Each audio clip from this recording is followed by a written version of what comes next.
राज्याचे मुख्यमंत्री. मला सांगा, डेव्हलपमेंट काउन्सिलमध्ये वित्त आयोगाचे अध्यक्ष आहेत, त्यांचं काय काम आहे रे?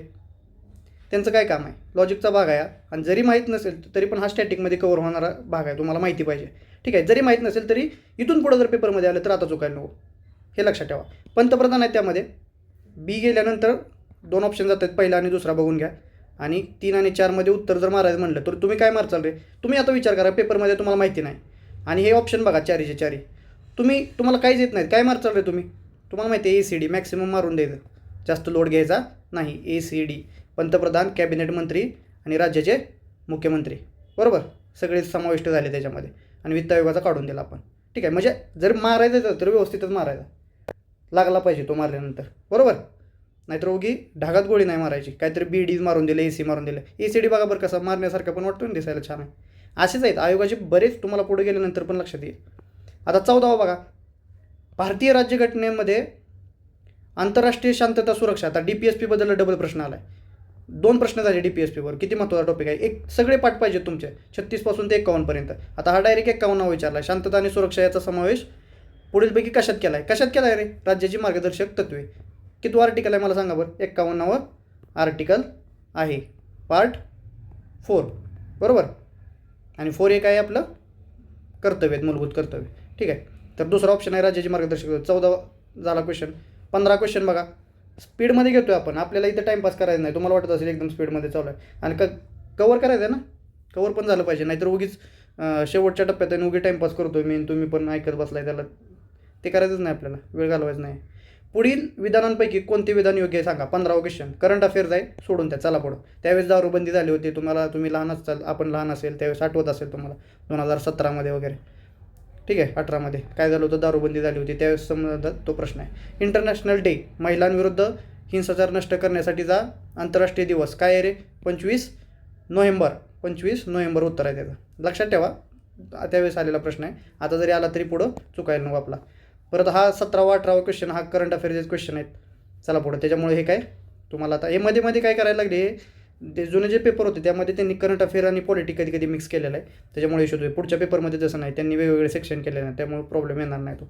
आता बघा 19वा प्रश्न. आता त्यावेळेसची परिस्थिती आहे, देशातील 7 केंद्रशासित प्रदेशापैकी आता किती आहेत रे केंद्रशासित प्रदेश? 8 आहेत. त्यावेळेस 7 होते, आता 8 आहेत.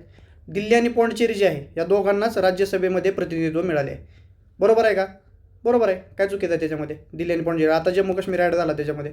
ठीक आहे, आणि इतर 5 केंद्रशासित प्रदेशांची लोकसंख्या अतिशय कमी असल्यामुळे त्यांना राज्यसभेत प्रतिनिधित्व नाही. काय लॉजिकल भाग आहे ना, ज्यांच्यामध्ये लोकसंख्याच कमी आहे तिथं त्यांना आपण कशाला प्रतिनिधित्व देऊ राज्यसभेमध्ये? ठीक आहे, त्याच्यामुळे आपण दिलेलं नाही. हे त्यामुळे A आणि B दोन्ही करेक्ट आहे, आणि त्याचं योग्य स्पष्टीकरण पण आहे, लॉजिकल पण वाटते.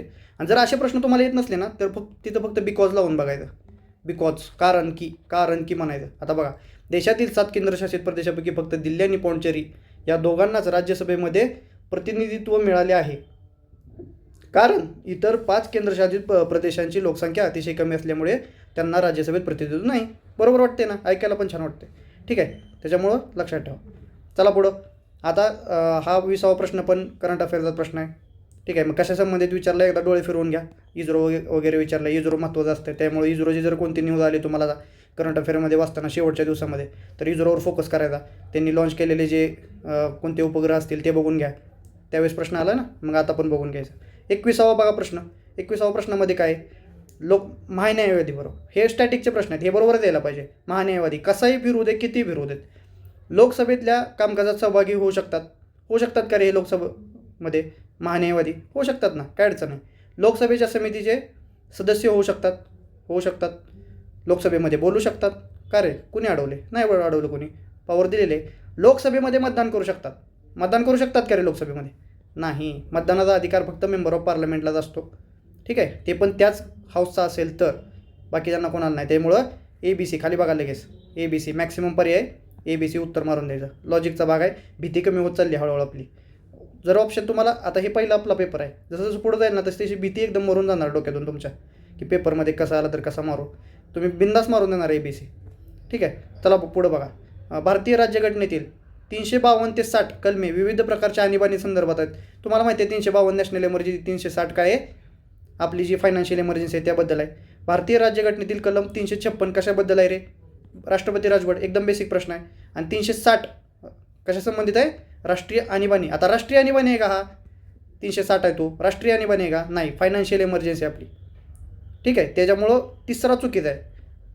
त्याच्यामुळे काय उत्तर येणार आहे? आणि हा स्टॅटिकचा भाग आहे, त्याच्यामुळे तो ऑल ऑफ द मारायला जायचा. पॉलिटीमध्ये असं नाही आहे. पॉलिटीमध्ये तुम्हाला बेसिक गोष्टी आहेत त्या माहीतच पाहिजे. जर जाचाल ऑल ऑफ द मारायला आणि तुमची वाट लागून जाईल. तसं करायचं नाही. ठीक आहे. आता नोटबंदी कधी झाली होती हा प्रश्न आहे. खालीलपैकी कोणत्या दिवशी मोदींनी नोटबंदी केली होती? 8 नोव्हेंबर 2016. ठीक आहे. हा दिवस कोणाच्या तुम्ही लक्षात ठेवा. तुमच्या तुम्ही कितवीत होता किंवा कोणत्या वर्षाला होता ग्रॅज्युएशनच्या, त्यानुसार तुम्ही लक्षात ठेवायचं. ठीक आहे. पुढीलपैकी कोणत्या एका देशाने करंट अफेअरचा, नुकत्याच म्हणलं की करंट अफेअर, नुकतेच करंट अफेअर त्यावेळेचा प्रश्न आहे. ठीक आहे, त्याच्यामुळे तो काही प्रश्न आता येणार नाही. आता बघा, भारतीय संसद आंतरराष्ट्रीय करार अंमलात आणण्यासाठी संपूर्ण भारतासंदर्भात किंवा भारतातील काही भागात कायदे करू शकते. ठीक आहे, करू शकते. पण यासाठी काय करावं लागेल? सगळ्या घटक राज्यांची संमती, म्हणजे राज्यांची संमती पाहिजे. असते का संमती आवश्यक? दुसरा पॉईंट बघा काय म्हणतंय, यासाठी बहुसंख्य, म्हणजे एकतर म्हणलंय सगळ्या पहिल्या ऑप्शनमध्ये, दुसऱ्या म्हणलंय बहुसंख्य घटक राज्यांची संमती पाहिजे. तिसऱ्या म्हणलंय काय, यासाठी निर्णय प्रभावित होणाऱ्या राज्यांची, म्हणजे ज्यांच्यावर ह्या जो निर्णय घेतला आहे आपण आंतरराष्ट्रीय करार केला त्यांची संमती पाहिजे. आणि चौथा ऑप्शन काय म्हणतोय, यासाठी कोणत्याही राज्याची संमती आवश्यक नाही. आता हे लॉजिकचा भाग काय माहिती आहे का याच्यामध्ये, की समजा आता एखादा तुम्ही पाकिस्तानबरोबर किंवा याच्याबरोबर ट्रीटी केली, बांगलादेशबरोबर किंवा चायनाबरोबर ट्रीटी केली, आणि एखादा जर आपलं राज्य असेल, कोणतं UP असेल किंवा बिहार असेल, ते म्हणायला लागलं की नाही तुम्ही ही ट्रीटी आम्हाला मान्य नाही, तर आपल्या देशाची नाचक्की नाही करा होणार जगामध्ये.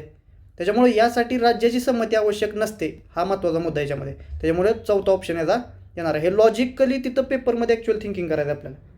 ठीक आहे, चला पुढं. 26वा क्वेश्चन. जे नवीन जॉईन झाले त्यांनी पटकन ते PDF उघडा आणि त्याच्यामध्ये बघा, वेळ नाही आपल्याला. ठीक आहे, तर 26वा क्वेश्चन चालू आहे. भारतीय स्वातंत्र्य चळवळीत स्त्रियांना आणण्याचे काम पहिल्यांदा कोणी केलं रे? महात्मा गांधी यांनी केलेलं आहे. महात्मा गांधींनी केलेलं आहे. आता पहिला महात्मा ज्योतिराव फुले. आता चळवळ, भारतीय स्वातंत्र्य चळवळ म्हणलं आहे ना, स्वतंत्र चळवळीचा आणि ज्योतिबा फुलेंचा काय संबंध आहे? ठीक आहे, तर ज्योतिबा फुले तर तिथे गेलेच. महात्मा आता एकदम ठोकताळा म्हणलं तर काय रे, महात्मा दोन्ही दिलेत, दोन्हीपैकी एक उत्तर पाहिजे जर काहीच माहीत नसेल तर. आता मला सांगा, एवढं मोठं कार्य सरोजिनी नायडू किंवा ॲनी बेझंट करतील का रे? सरोजिनी नायडू पूर्ण भारतीय स्वातंत्र्य चळवळीमध्ये स्त्रियांना आणण्याचं काम कोण करणार आहे? महात्मा गांधीशिवाय दुसरा पर्याय नाही ना. आणि जर तुम्हाला ज्योतिबा फुलेमध्ये कन्फ्युजन झालंच समजा, तर स्वातंत्र्य चळवळीचे रिलेटेड कोण आहे? महात्मा गांधी. डायरेक्ट महात्मा गांधी मारून द्यायचं. ठीक आहे, चला पुढं. 1857च्या उठावानंतर आपण जे भारतीय सैन्य, हिंदी सैन्य आणि इंग्रजी सैन्य याचं प्रमाण किती ठेवलं होतं असा प्रश्न आला. तर 1:2 होतं. जर लक्षात नसेल, तुम्हाला आठवत नसेल आता, तर लक्षात ठेवा 1:2 होतं. आता जो कंटेंट माहिती नाही आहे तुम्हाला, ते काय करायचं? लक्षात ठेवायचा डायरेक्टली. तो डायरेक्ट लक्षात ठेवायचा जर नवीन असेल वाटेत. जे नवीन क्वेश्चन आहेत त्याला कसं डील करायचं ह्याचा विचार करायचा. बरोबर. आता शेवटचा टाईम असाच आहे. ह्याच्यामध्ये मला माहिती नाही तर मी काय करू असं नाही आता. ठीक आहे, आता वासुदेव बळवंत फडके, आता हिस्ट्रीचे प्रश्न चालू झाले बघा. 28वा प्रश्न. वासुदेव बळवंत फडके जे होते ते कोणत्या खात्यामध्ये लिपिक होते असा प्रश्न आलेला आहे. तर हे मिलिटरी, पोस्ट, डिफेन्स आणि रेल्वे हा क्वेश्चन कॅन्सल झालेला आहे खरं तर. कारण की हे मिलिटरीमध्ये पण होते, पोस्टात पण होते, डिफेन्स रेल्वेमध्ये पण होते. त्याच्यामुळं असं उत्तरच नाही तिथं, त्यामुळे हा क्वेश्चन कॅन्सल झाला आहे. तर आता भविष्यात प्रश्न आला तर समजून जावा, रेल्वेमध्ये होते, मिलिटरीत, पोस्ट ऑफिसमध्ये पण ते, डिफेन्समध्ये पण होते. ठीक आहे. 29वा प्रश्न बघा. चला आता 29वा प्रश्न आहे. आता असे प्रश्न बाउन्सर प्रश्न असते, ते नवीन असतात आणि एकदम सोपे पण असतात. आता मला सांगा, व्हॅलेंटाईन चिरोले जो होता तो काय म्हणला होता रे? फादर ऑफ इंडियन अनरेस्ट कोणाला म्हणला होता? व्हॅलेंटाईन चिरोले. तो चिरोल कोणाला म्हणला होता? लोकमान्य टिळकांना म्हणला होता, माहिती असेल तुम्हाला. तर हा साम्राज्यवादी विचारसरणीचा होता. हा ब्रिटनचा होता ना, ब्रिटिश होता. तर हा साम्राज्यवादी विचारसरणीचा माणूस होता. त्याच्यामुळं व्हॅलेंटाईन चिरोले लॉजिकचा भाग आहे की साम्राज्यवादी विचारसरणीचा असणार आहे. 1ला एकच उत्तर असं तिसऱ्या ऑप्शनमध्ये डायरेक्ट उत्तर येते. तरी पण तुम्ही बघा, जर याच्यातलं दुसरा अजून कोण ओळखीचा नसेल, कॅम्ब्रिज विचारसरणीचा अनिल सेयल नसेल, ठीक आहे बाबा, तुम्हाला माहिती नाही याच्यामध्ये, ठेवून देऊया साईडला. तिसरा बघा ऑप्शन, राष्ट्रवादी विचारसरणीचा मुजुमदार होते. आता राष्ट्रवादीमध्ये मुजुमदार होते आणि साम्यवादीमध्ये दत्त होते. हे तुम्हाला माहिती पाहिजे, हा बेसिकचा पार्ट आहे. ठीक आहे. आणि जरी पण माहीत नसेल तरी पण तुम्हाला ऑप्शन बघा. शेवटचा ठोकताळा आपला, एकदम शेवटचा पर्याय काय रे? शेवटचा पर्याय 1, 2, 3, 4 बघा, दिसते का काही पॅटर्न नाही का? पॅटर्न, तो पॅटर्न फॉलो करायचा. 1, 2, 3, 4 मारून द्यायचं. काही येत नसेल तर पहिल्यांदा काय नॉलेज, त्यानंतर लॉजिक, त्यानंतर हे असे ठोकताळे 1 2 3 4 मारून द्या. चला तिसावा प्रश्न बघा. टाटा हायड्रोलिक पॉवर कंपनी स्थापना कोणी केली? दोरबजी टाटाने केली होती. बेसिकचा भाग आहे, माहीत पाहिजे. 1789 मध्ये सुरू झालेल्या मुंबई प्रांतातील पहिले वृत्तपत्र कोणते? आता इथं बॉम्बे गॅझेट तुम्ही मारून द्याल पहिल्यांदाच, छान दिसते म्हणून. आता इथं बॉम्बे बॉम्बे बॉम्बे तर दिसते, ठीक आहे. तर आता बॉम्बेपैकीच उत्तर पाहिजे. दर्पण का नाही आहे? कारण की 1789 आणि दर्पण तुम्हाला माहिती आहे 1832 साली कोणी चालू केलं रे? बाळशास्त्री जांभेकरांनी चालू केलेलं आहे दर्पण, बरोबर. आणि ह्याचा काही संबंधच नाही आहे कोणाचा, 1789चा. त्यावेळेस बाळशास्त्री जांभेकर जन्माला झाले नव्हते, त्याच्यामुळे दर्पण गेला. बॉम्बे गॅझेट आणि बॉम्बे हेराल्ड ह्याच्यामध्ये कन्फ्युजन होईल. त्याच्यामध्ये कन्फ्युजन झालं तर बॉम्बे हेराल्ड माहिती पाहिजे तुम्हाला. आता जरी इथून पुढे माहीत नसेल तरी लक्षात ठेवा, बॉम्बे हेराल्ड त्याचं उत्तर आहे. पहिल्यांदा जोशमध्ये गॅझेट मारून द्याल, चुकचाल, ठीक आहे. 1872ला एका पठाणानं अंदमान बेटावर जाऊन कोणाचा खून केला? तर एकच माणूस होता की ज्याचा खून झाला, लॉर्ड मायो, ठीक आहे. मिओ म्हणतो आपण त्याला, 1872. आता इथे तुम्हाला कोणाचा खून केला माहीत नसेल तर लॉजिकचा काय भाग आहे? 1872 साली कोण होतं? लॉर्ड डलहाउसी होता का रे? नाही. माहिती आहे, कट केला दुसरा ऑप्शन. लॉर्ड वेलेस्ली होता का? नाही. लिटन आणि मायोमध्ये जरी कन्फ्युजन झालं तुम्हाला तरी पण बघा, लिटन नंतर आलेला 1878च्या दरम्यान वगैरे, तर मग मायो तुम्हाला माहीत पाहिजे. मिओ कसं काय माहीत पाहिजे तुम्हाला? कारण की त्या टायमिंगला आपली पहिली जनगणना झाली नव्हती ना? झाली होती का नाही? पहिली जनगणना 1872 इन्फॉर्मल झालेली होती ती, मग तेच मिओनच केली होती ना. त्याच्यामुळं पठाणानं मारू काही करू आपल्याला काही माहिती नाही, तरी पण उत्तर येते का नाही? 1872 लॉर्ड मिओ, ठीक आहे. चला पुढं. 33 अकॉर्डिंग टू वेदा, म्हणजे मराठीमध्ये जर वाचायचं झालं तर यांच्या मते वेद हे अपौरुषीय म्हणजे काय रे? पौरुषीय नाहीत असं म्हणलेलं आहे. कोण म्हणलेलं आहे रे? महात्मा फुले असं म्हणू शकतात, दुसरं कोण म्हणू शकत नाही. टिळक जे होते ते पण आपल्याला माहिती आहे त्यांचे विचार कसे होते. दयानंद सरस्वती आर्य समाज होतं त्यांचं पण, ते पण थोडेसे रिलिजियस होते. आता गांधीजी तर काय धर्मावर जास्त बोलणार नाहीत, वेदांवर जास्त बोलणार नाहीत, कारण त्यांना राजकारण करायचं आहे. मग राहिलं कोण? महात्मा फुले. आणि डबल महात्मा फुले आलं. मगाचं उत्तर बघा काय होतं, महात्मा गांधी होतं, आता महात्मा फुले, डायरेक्ट उत्तर, ठीक आहे. चौरी घटनेनंतर कोणतीच चळवळ संपुष्टात आली रे? 34वा प्रश्न. कोणती आली? नॉन कॉपरेशन मुवमेंट, म्हणजेच असहकार चळवळ. हे जर बेसिक काय हे तुम्हाला माहितीच पाहिजे. 35वा प्रश्न बघा. आता 35वा इथं तुमची जरा थोडा कसं लागेल, डोकं कसं लागेल? सहकारी खालीलपैकी कोणत्या व्यक्ती सहकारी चळवळीशी संबंधित होत्या? कोणत्या होत्या रे? भाऊसाहेब हिरे, विठ्ठलराव विखे पाटील. आता ह्याच्यात तुम्हाला जे करंट अफेअर्सचे नॉलेज असते, तुम्ही किती पॉलिटिकली ॲक्टिव्ह आहे ह्याच्यात पण एखादी काही प्रश्न सुटतात. आता मला सांगा, विखे पाटील आहेत, त्यांनी तर तुम्हाला माहिती आहे सहकाराची मुहूर्तमेढ आपल्या महाराष्ट्रामध्ये रावलेलं आहे. त्यांनी काय केलेलं आहे? त्यांनी पहिला साखर कारखाना असेल ते बांधलेलं आहे त्यांनी, विठ्ठलराव विखे पाटील. त्याच्यामुळे तर ऑप्शनमध्ये पाहिजे 100%. दुसरा ऑप्शन कट झाला, 3च ऑप्शन राहिले, पहिला, तिसरा आणि चौथा. आता याच्यामध्ये बघा, आता वसंतदादा पाटील त्यांनी पण सहकारामध्ये काम केलेलं आहे, किंवा यशवंतराव मोहिते पाटील असतील अकलूजचे, ठीक आहे. तर ह्या दोघांनाच तर आपण सोडू शकत नाही. ए आणि सी ऑप्शनमध्ये पाहिजे. तिसरा पण ऑप्शन गेला, 1 आणि 4 राहिला. आता कोण राहिले रे? आता राहिलं धनंजयराव गाडगे. जर तुम्हाला माहिती नाही वैकुंठभाई मेहता किंवा धनंजयराव गाडगे, ठीक आहे, त्यांना माहीत नसेल तरी उत्तर येते. कसं येते बघा, भाऊसाहेब थोरात.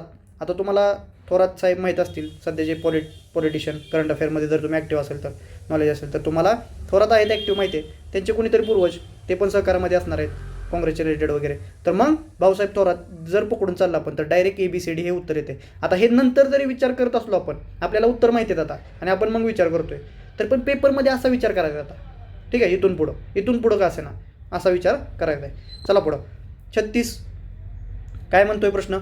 महर्षी धोंडो केशव कर्वेंनी विधवा महिलांसाठी पुण्यात पुढीलपैकी कोणती संस्था काढलेली आहे? शिक्षण नाही, कोणती संस्था काढलेली आहे? तर बघा, आता याच्यामध्ये विधवाश्रम, विधवा महिलांसाठी म्हणते कोणती? विधवाश्रम, शारदा सदन. काय संबंध आहे रे शारदा सदनचा तुम्हाला माहिती आहे.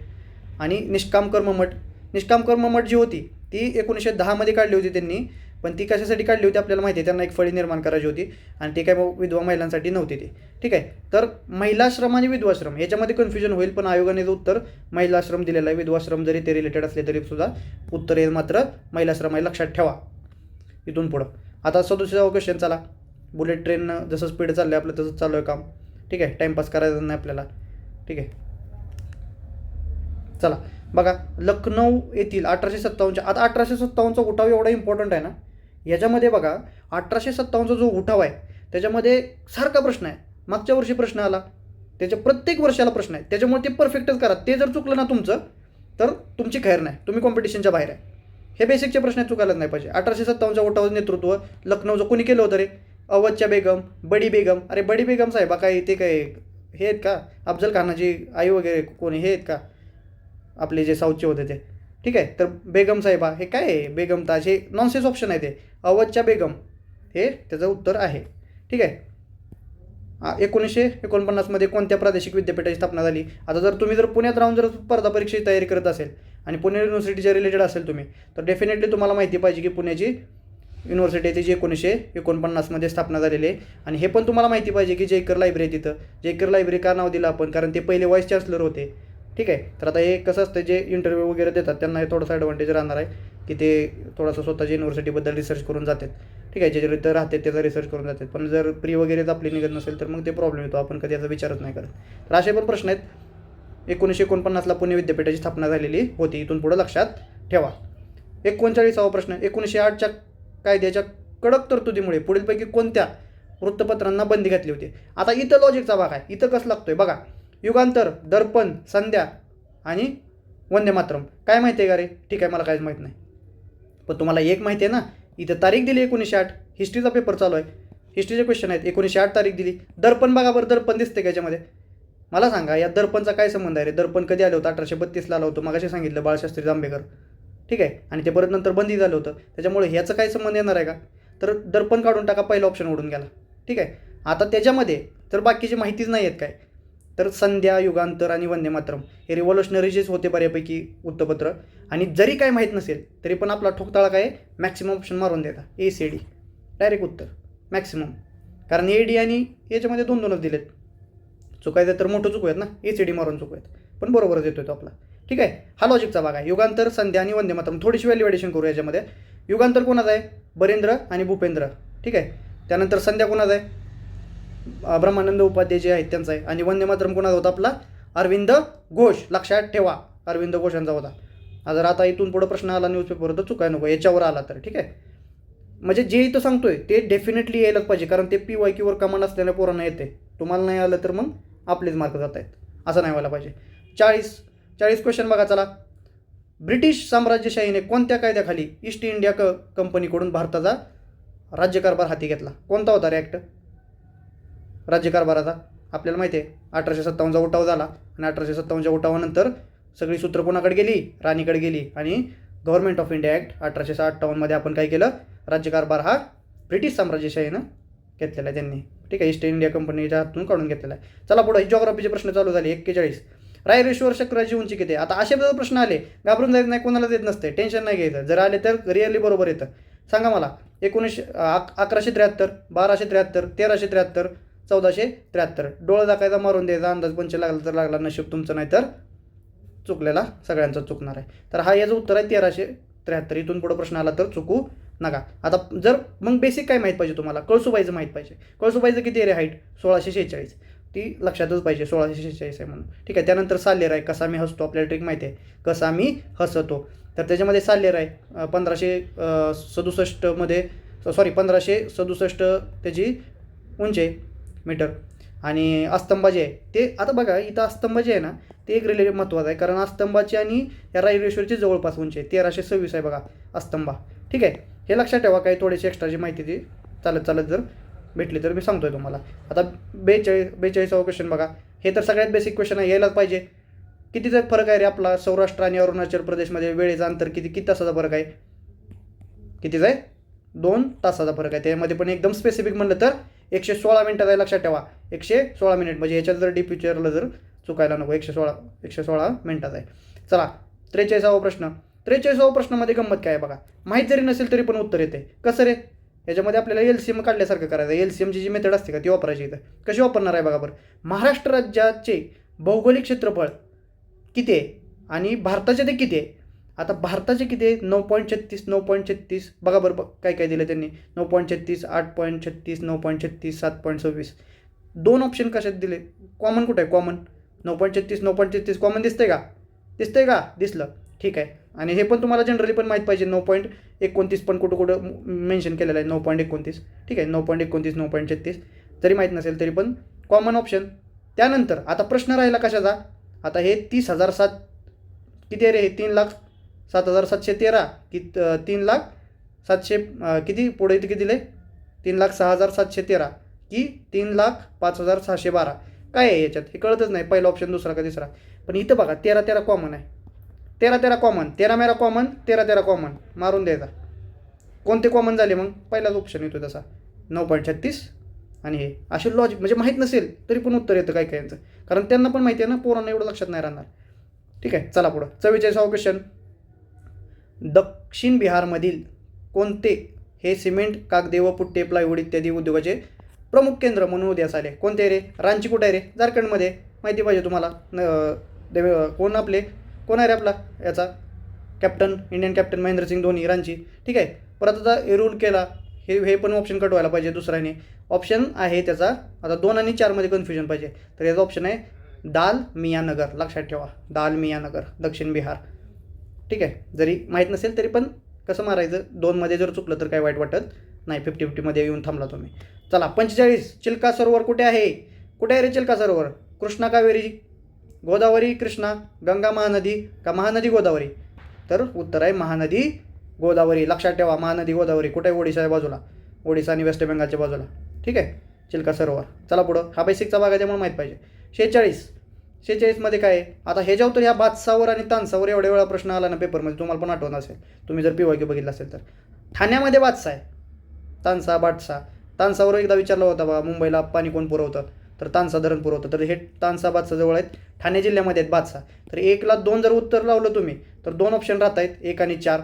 ठीक आहे, तर याच्यामध्ये बघा रत्नागिरी, लक्षात ठेवा, फणसवाडी, रायगड, कालाते आणि सिंधुदुर्ग धामापूर. हे लक्षातच ठेवा, हे कंटिन्युअसली रिपीटेड आहेत आणि ह्या 4पैकी एक ऑप्शन पुढे येतो आणि त्याच्यातनं उत्तर सुटतो तुमचं, त्याच्यामुळे हे लक्षात ठेवा काय ज्या गोष्टी आहेत त्या. ठीक आहे, चला पुढे, याचं उत्तर आहे 1 नंबरचा ऑप्शन, याचं उत्तर आहे 47 नंबर. 47 45 खेळायचे नाहीत, 47 म्हणल्यावर लक्ष द्यायचं आहे, कॉन्सन्ट्रेशन फुल ठेवा, आपल्याला स्पीडमध्ये संपवायच्यात गोष्टी, बरोबर, टाईमपास नाही करायचा. खालीलपैकी कोणते जलविद्युत केंद्र रायगड जिल्ह्यात आहे, जलविद्युत केंद्र कोणते आहे रायगड जिल्ह्यामध्ये? आता मला सांगा, वैतरणाचा काय संबंध आहे रे, वैतरणा वर आहे ना. ठीक आहे, त्याच्यामुळे वैतरणा हा माहीत पाहिजे, जर मॅप रिडिंग तुमचं चांगलं असेल तर वैतरणा वर आहे, त्याच्यामुळं वैतरणा ऑप्शन गेला. किती ऑप्शन राहिले, 2 ऑप्शन राहिले, 3 आणि 4. ठीक आहे, आता जर माहीत नसेल तर मारून द्यायचं मग कोणता तरी एक, आणि जर माहीत असेल भिरा आणि भिवपुरी त्याचं उत्तर आहे, तर त्याचा C आणि D ऑप्शन आहे. आता इथून पुढे लक्षात ठेवा, रायगड जिल्ह्यामध्ये जलविद्युत केंद्र भिरा आणि भिवपुरी, भिरा भिवपुरी 4 वेळा म्हणा, रायगड जिल्हा भिरा भिवपुरी, PYQ पाठच पाहिजे, तोंडपाठ, भिरा भिवपुरी. ठीक आहे, 48 नंबर काय जॉग्राफीचा प्रश्न आहे. पंचगंगा आणि कृष्णा नद्यांचा संगमाजवळ नरसोबाची वाडी, नरसोबाची वाडी पिक्चर पण आला आहे, नरसोबाची वाडी, पंचगंगा कृष्णा माहिती आहे तुम्हाला, साऊथ महाराष्ट्रामध्ये. कृष्णा भीमा नद्यांची खोरी महादेव डोंगररांगेमुळे वेगळे होतात, माहिती आहे. हे दरवर्षी प्रश्न आहे की रे याच्यावर, कशावर, तुमच्या नदीवर आणि डोंगररांगेवर, त्याच्यामुळे प्रत्येक गोष्टी वर्षी जर रिपीट होत असेल आणि तुम्हाला येत नसेल तर आपल्या प्रिपरेशनमध्ये फॉल्ट आहे. ठीक आहे, तर हे लक्षात ठेवा, त्याच्यामुळं कृष्णा भीमा महादेव डोंगररांग हेच जर असेल, असं गोदावरी आणि भीमा असेल तर कोणती येणार आहे रे, हरिश्चंद्र बालाघाट. त्याच्यावर गेल्यावर मग तापी नर्मदा ह्या त्याच्यामधले तुम्हाला माहीत पाहिजे, अजिंठा सातपुडा. ठीक आहे, हे डिटेल बेसिकचा भाग आहे, ते माहीत पाहिजे, त्याच्यावर आता आपल्याला डिस्कस करायचं नाही आहे. वर्धा वैनगंगा नद्यांच्या एकत्रित प्रवास प्रणहिता म्हणतात, तर बरोबर आहे, वर्धा आणि वैनगंगा तिन्ही ऑप्शन बरोबर आहेत. वर्धा आणि वैनगंगा एकत्र येतात आणि प्राणहिता तयार होते, प्राण तयार होतो. ठीक आहे, ABC त्याचा पर्याय आहे. 48 नंबर. चला 49 नंबर, मध्य आणि दक्षिण सह्याद्री, मध्य आणि दक्षिण, इमॅजिन करा, मध्य आणि दक्षिण सह्याद्री कुठं आहे, हां त्याची यांच्या दरम्यान कोणती खिंड आहे. आता इथं तुम्हाला ट्रिक माहीत पाहिजे, काय ट्रिक आहे रे, तळमाळावर बोर झाल्यावर कुंभ हा आंबा फोडतो आंबोलीत. थळमाळावर बोर झाल्यावर कुंभ हा आंबा फोडतो आंबोलीत, तर थळमाळावर हे वरच्या बाजूला आहेत आणि हे पालघाट आहे ते मध्य आणि दक्षिण, म्हणजे हे खाली आहे, पालघाट आहे तो. ठीक आहे, हा महाराष्ट्रातली ट्रिक लक्षात ठेवा. याच्यावर जर आता पालघाटवर प्रश्न नाही आला तरी याच्यावर प्रश्न येऊ शकतो, घाटांवर, घाटपाटच पाहिजेत. ठीक आहे, त्यानंतर 50वा क्वेश्चन बघा, रोका.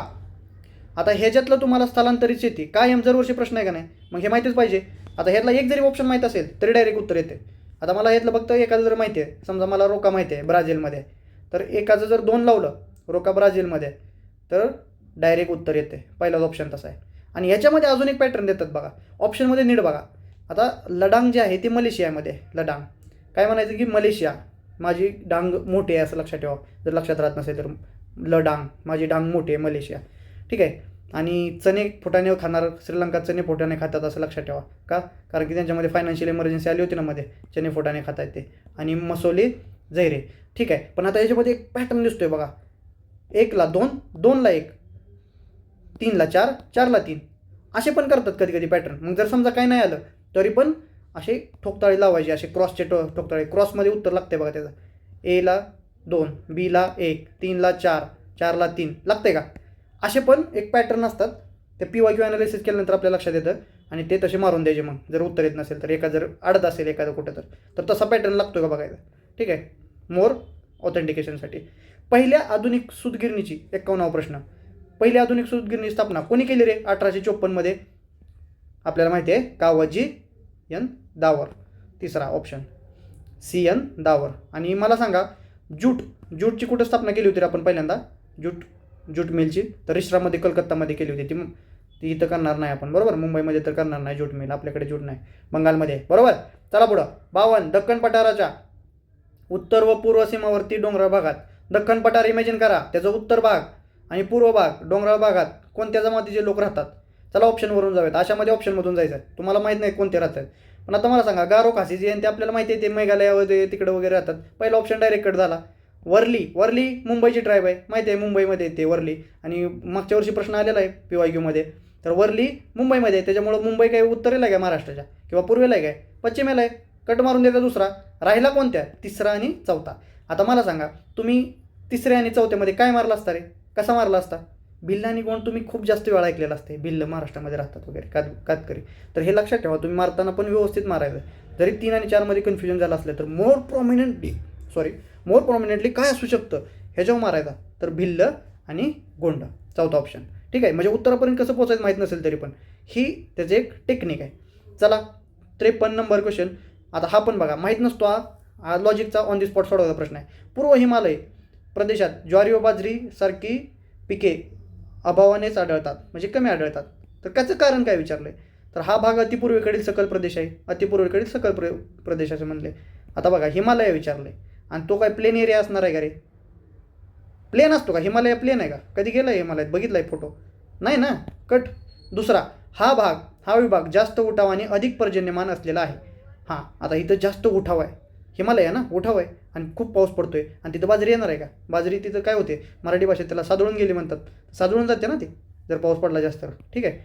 तर हा 53चा दुसरा ऑप्शन आहे. आणि मोर इलॅबोरेट आहे बघा. तर मारताना कोणता मारणार तुम्ही? दुसराच मारून देणार, खाली बघायची गरजच नाही. चला 54 उष्णकटिबंधीय सदाहरित म्हणजेच काय, ट्रॉपिकल एव्हरग्रीन फॉरेस्ट जंगलाचे खालीलपैकी कोणते वैशिष्ट्य आहे? तर हे अत्यंत घनदाट असतात ना, घनदाट. तुम्हाला माहिती आहे सदाहरित जंगलं खूप घनदाट असतात, पाऊस आहे ना तिथं. वार्षिक पानगळ होते. अरे जर त्याची पानगळ होत असेल ती सदाहरित कसं असेल रे? बरोबर ना, लॉजिकचा भाग आहे, समोर बघायचं आहे. सदाहरित असेल तर वार्षिक पानगळ कसं काय होईल? डेसिडियस असेल. ठीक आहे, तर मग त्याची पानगळ होणार आहे. लाकूड टणक आणि टिकाऊ असते आणि एकाच प्रकारच्या वृक्षांची कमतरता असते. तिथं जर खूप जास्त पाऊस पडत असेल तर खूप जास्त प्रकारचे तिथं वृक्ष असणार आहेत ना, त्याच्यामुळं. आणि ऑप्शन बघा खाली, काहीच येत नसेल तर कोणतं मारलं असतं मारताना? बिंदास्त. आतापर्यंत 54 प्रश्न झालेत, तुमचा कॉन्फिडन्स आता वाढायला पाहिजे, बरोबर. कोणतं मारलं असतं? ACDच मारून दिलं असतं, टेन्शन घेतलं नसतं. ठीक आहे. राजस्थानच्या पश्चिमेकडील, आता बघा 55वा प्रश्न. राजस्थानच्या पश्चिमेकडील जैसलमेर, बारमेर, जोधपूर आणि बिकानेर जिल्ह्यात कोणती खनिजे सापडतात? तर आता हा एकदम पश्चिमेकडला भाग विचारला आहे. जर पूर्वेकडचा असतं तर बॉक्साईड वगैरे तुम्ही म्हणला असता. ठीक आहे. तर किंवा मग कॉपर वगैरे म्हणला असता. पण इथं काय होतंय, इथं पश्चिमेकडला भाग म्हणले. आणि एकदा प्रश्न पण विचारलेला आहे, मिठाचे वगैरे साठे आढळतात, तर तुम्हाला आठवत असेल तर हे मिठाचे साठे, चुनखडी, जिप्सम हे सगळं आढळतं, लक्षात ठेवा, पश्चिमेकडल्या भागामध्ये. चला 56वा क्वेश्चन बघा. जगातील, आता हा खूप मोठा दिसतोय क्वेश्चन, पण एकदम सोपा क्वेश्चन आहे, एकदम सोपा क्वेश्चन. जगातील एकूण क्षेत्रापैकी भारताला केवळ 2.4% भूभाग लाभला आहे. उलटपक्षी भारताची लोकसंख्या मात्र एकूण जगाच्या, तुम्ही पण नीट वाचायचं आहे, डोकं तुमचं पण ॲक्टिव्ह पाहिजे. ठीक आहे, एका साईडनं होणार नाही, तुमचं पण डोकं ॲक्टिव्ह पाहिजे. चला, उलटपक्षी भारताची लोकसंख्या मात्र एकूण जगाच्या लोकसंख्येपैकी जवळपास 16%, 16 पॉईंट समथिंग आहे. मृत्यूदरात वेगाने झालेल्या घसरणीतून लोकसंख्येत वेगाने वाढ घडून आली. ठीक आहे. तर जनन दरात मात्र लक्षणीय घट झाली नाही. आता जनन दर जो आहे, फर्टिलिटी रेट जो आहे तो काय, बर्थ रेट जो आहे तो कमी झाला नाही. तर याचं कारण विचारलं. एकदम सिंपल प्रश्न आहे, खूप फापट पसारा दिला आहे त्याच्यामध्ये. खालीलपैकी कोणता एक आर्थिक आणि सामाजिक घटक सातत्याने उच्च राहिल्यास जनन दरात जबाबदार आहेत? आता मला सांगा, आर्थिक घटक आणि सामाजिक घटक ह्या दोनच पॉईंटवर प्रश्न सुटतोय. आर्थिक घटक कोणता आहे, सामाजिक घटक कोणता आहे, हे त्यांनी एकदम स्पेसिफिकली विचारलेलं आहे. तर मला सांगा, कोणता आर्थिक घटक आहे? धीम्या गतीने होणारी शहरीकरणाची प्रक्रिया, हा इकॉनॉमिकच गोष्ट आहे नाही. आणि सामाजिक घटकेमध्ये बघा, शिक्षणाचा अभाव, सोशल सेक्टरमध्ये आपण हे पण टाकतो ना, एज्युकेशनला पण टाकतो. त्याच्यामुळं शिक्षणाचा अभाव हे सामाजिक येणार आहे. ए आणि बी तिचं उत्तर येणार आहे. दोनच निवडायचे आहेत. तुम्ही ऑप्शन जर बघितले, दोनच कोणते तरी सिलेक्ट करायचे. आता ठीक आहे, बघ हे नंतर बोलतोय आपण. पण ऑन दी स्पॉट पेपरमध्ये कसं इलिमिनेट केलं असतं? सी आणि डी बघा, साथीच्या रोगांवरील नियंत्रण आणि हिवताप. आता मला सांगा, साथीच्या रोगावरचं नियंत्रण आणि हिवताप याचं आणि बर्थ रेटचा काय संबंध आहे रे? बरं, जरी संबंध असेल तरी पण ते हेल्थ सेक्टर आहे ना, इथं आर्थिकचा काय संबंध आहे? आर्थिकचा संबंध नाही साथीचा आणि हिवतापाचा. त्याच्यामुळं हे प्रशासकीय किंवा हेल्थ सेक्टरमध्ये जाणार आहे. आणि आपण लॉजिकली ए आणि बी उत्तर तिथं व्यवस्थित मारणार आहे आणि बरोबर येणार आहे आपलं. ठीक आहे, असे प्रश्न चुकायचे नाहीत. मग हे जर प्रश्न चुकला, जे सगळ्यांचे बरोबर येणार आहेत लॉजिकचे, तर मग अडचण आहे. 57 क्वेश्चन बघा, खालीलपैकी कोणते वित्तीय धोरणाचे साधन नाही? आता वित्तीय धोरण म्हणजे काय रे? Fiscal policy. फिस्कल पॉलिसी म्हणजे काय? गव्हर्नमेंटची पॉलिसी. त्याच्यामध्ये RBIला वेगळं करायचं आणि गव्हर्नमेंटला, असा सारखा प्रश्न आलेला आहे, RBI आणि गव्हर्नमेंटमध्ये वेगवेगळं करा म्हणून. तर त्यांचे फंक्शन असते. तर काय आहे रे? कर आकारणं कोणाचं काम आहे? वित्तीय पॉलिसी गव्हर्नमेंटचंच काम आहे. सार्वजनिक खर्च गव्हर्नमेंटच करतं. खुल्या बाजारात कर्ज रोख्यांची खरेदी विक्री, ओपन मार्केट ऑपरेशन ज्याला म्हणतो आपण, AOMO, हे कोणाचं काम आहे रे? हे कोणाचं काम आहे? हे RBIचं काम आहे. ठीक आहे, त्याच्यामुळं हे फिस्कल पॉलिसीचा पार्ट नाही, हे आहे मॉनिटरी पॉलिसीचा पार्ट. आणि जे सार्वजनिक खर्च आहे हे पण गव्हर्नमेंटच बघत असते. त्याच्यामुळं 3 उत्तर पाहिजे आपलं, 3 उत्तर पाहिजे. 58 नंबर बघा, हा पण महत्त्वाचा प्रश्न आहे इकॉनॉमीचा. आपण इकॉनॉमीचे मॅरेथॉन घेतले त्याच्यातून बरेच सारे प्रश्न कव्हर होत आहेत बरं का. इकॉनॉमीचे जे मॅरेथॉन घेतले ना, टाकलेत, एक 4-5च आहेत.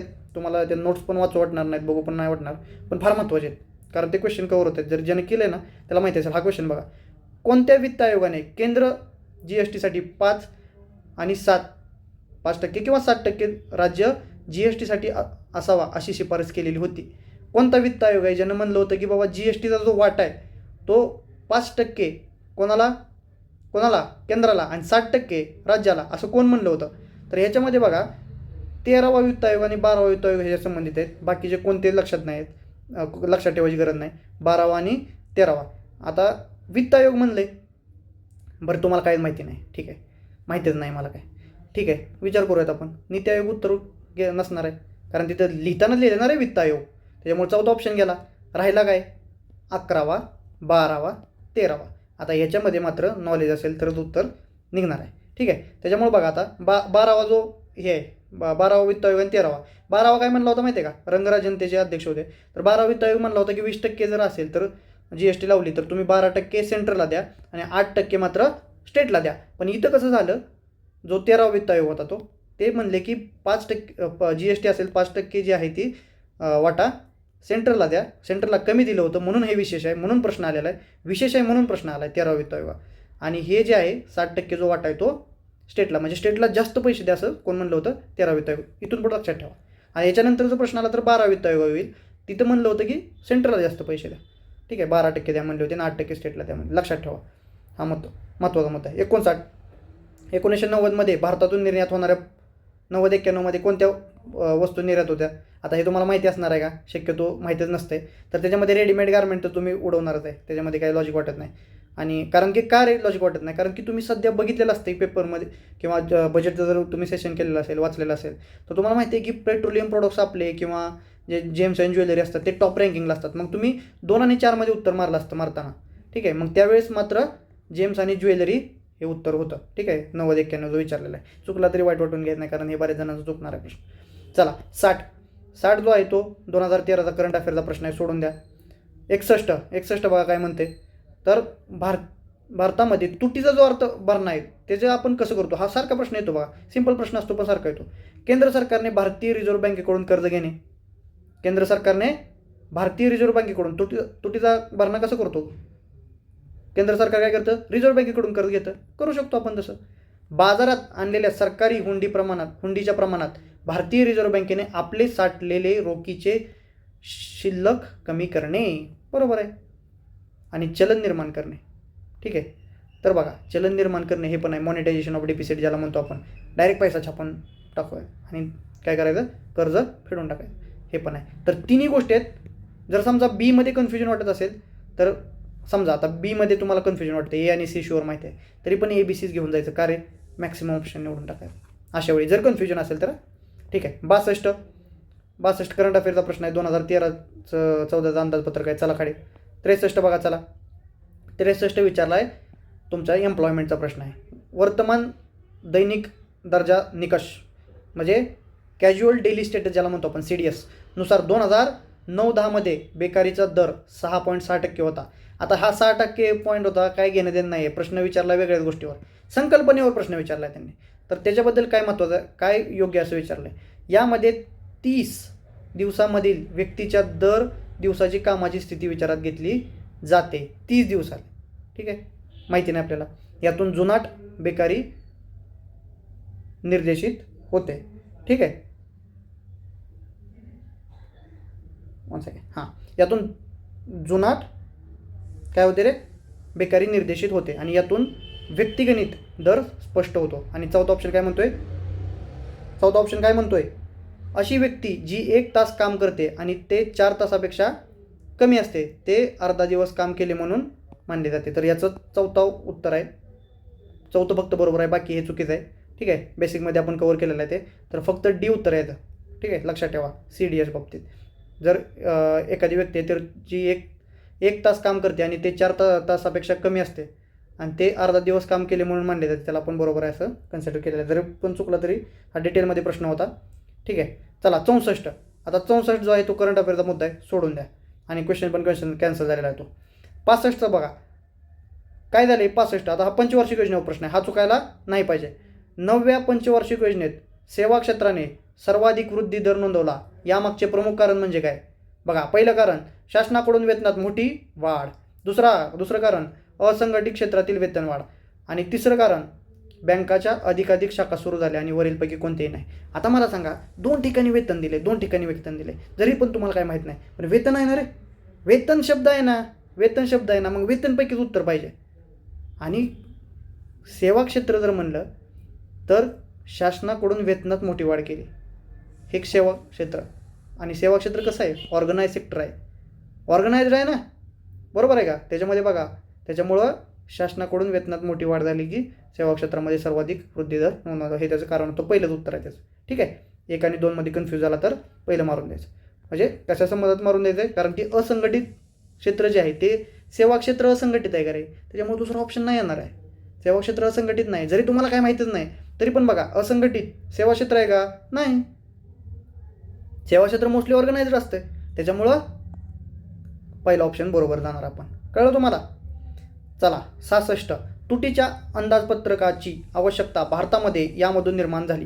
कशामधून? बघा, पहिला सार्वजनिक क्षेत्रातील योजनांसाठी आवश्यक तेवढा निधी जमा करण्यातील शासनाचे अपयश. ठीक आहे, बरोबर आहे. विकासबाह्य अनुत्पादित कामांवरचा वेगाने वाढणारा खर्च. दोन्ही पण बरोबर आहे. चला 67. 1949 ते 2012-13 या संपूर्ण कालावधीत फक्त किती वेळा 2 वर्षात भारताचे व्यापार जे शेष धन आहे ते पॉझिटिव्ह स्वरूपात होतं, जे आपण काय म्हणतो रे ज्याला ट्रेड बॅलन्स जो आहे आपला, तो पॉझिटिव्हमध्ये होता पहिल्यांदाच, 2 वेळा होता. तर असं कधी झालं लक्षात ठेवा. इथून पुढे जरी प्रश्न आला तरी 1972, 73 आणि 76, 77 असं 2 वेळा झालेला आहे, लक्षात ठेवा. ठीक आहे. 68. आर्थिक सुधारणानंतरच्या काळात अप्रत्यक्ष कर संकलनाचे एकूण कर संकलनाशी असलेले गुणोत्तर. आता बघा काय झालं होतं माहिती आहे का, ज्या टायमिंगला पोस्ट LPG रिफॉर्म झाले त्या टायमिंगला काय झालं होतं, इनडायरेक्ट टॅक्सेस जे आहे ते कमी झाले होते, डिक्रीज झाले होते, लक्षात ठेवा. तर प्रश्न आला तर तिथून पुढं चुकू नका.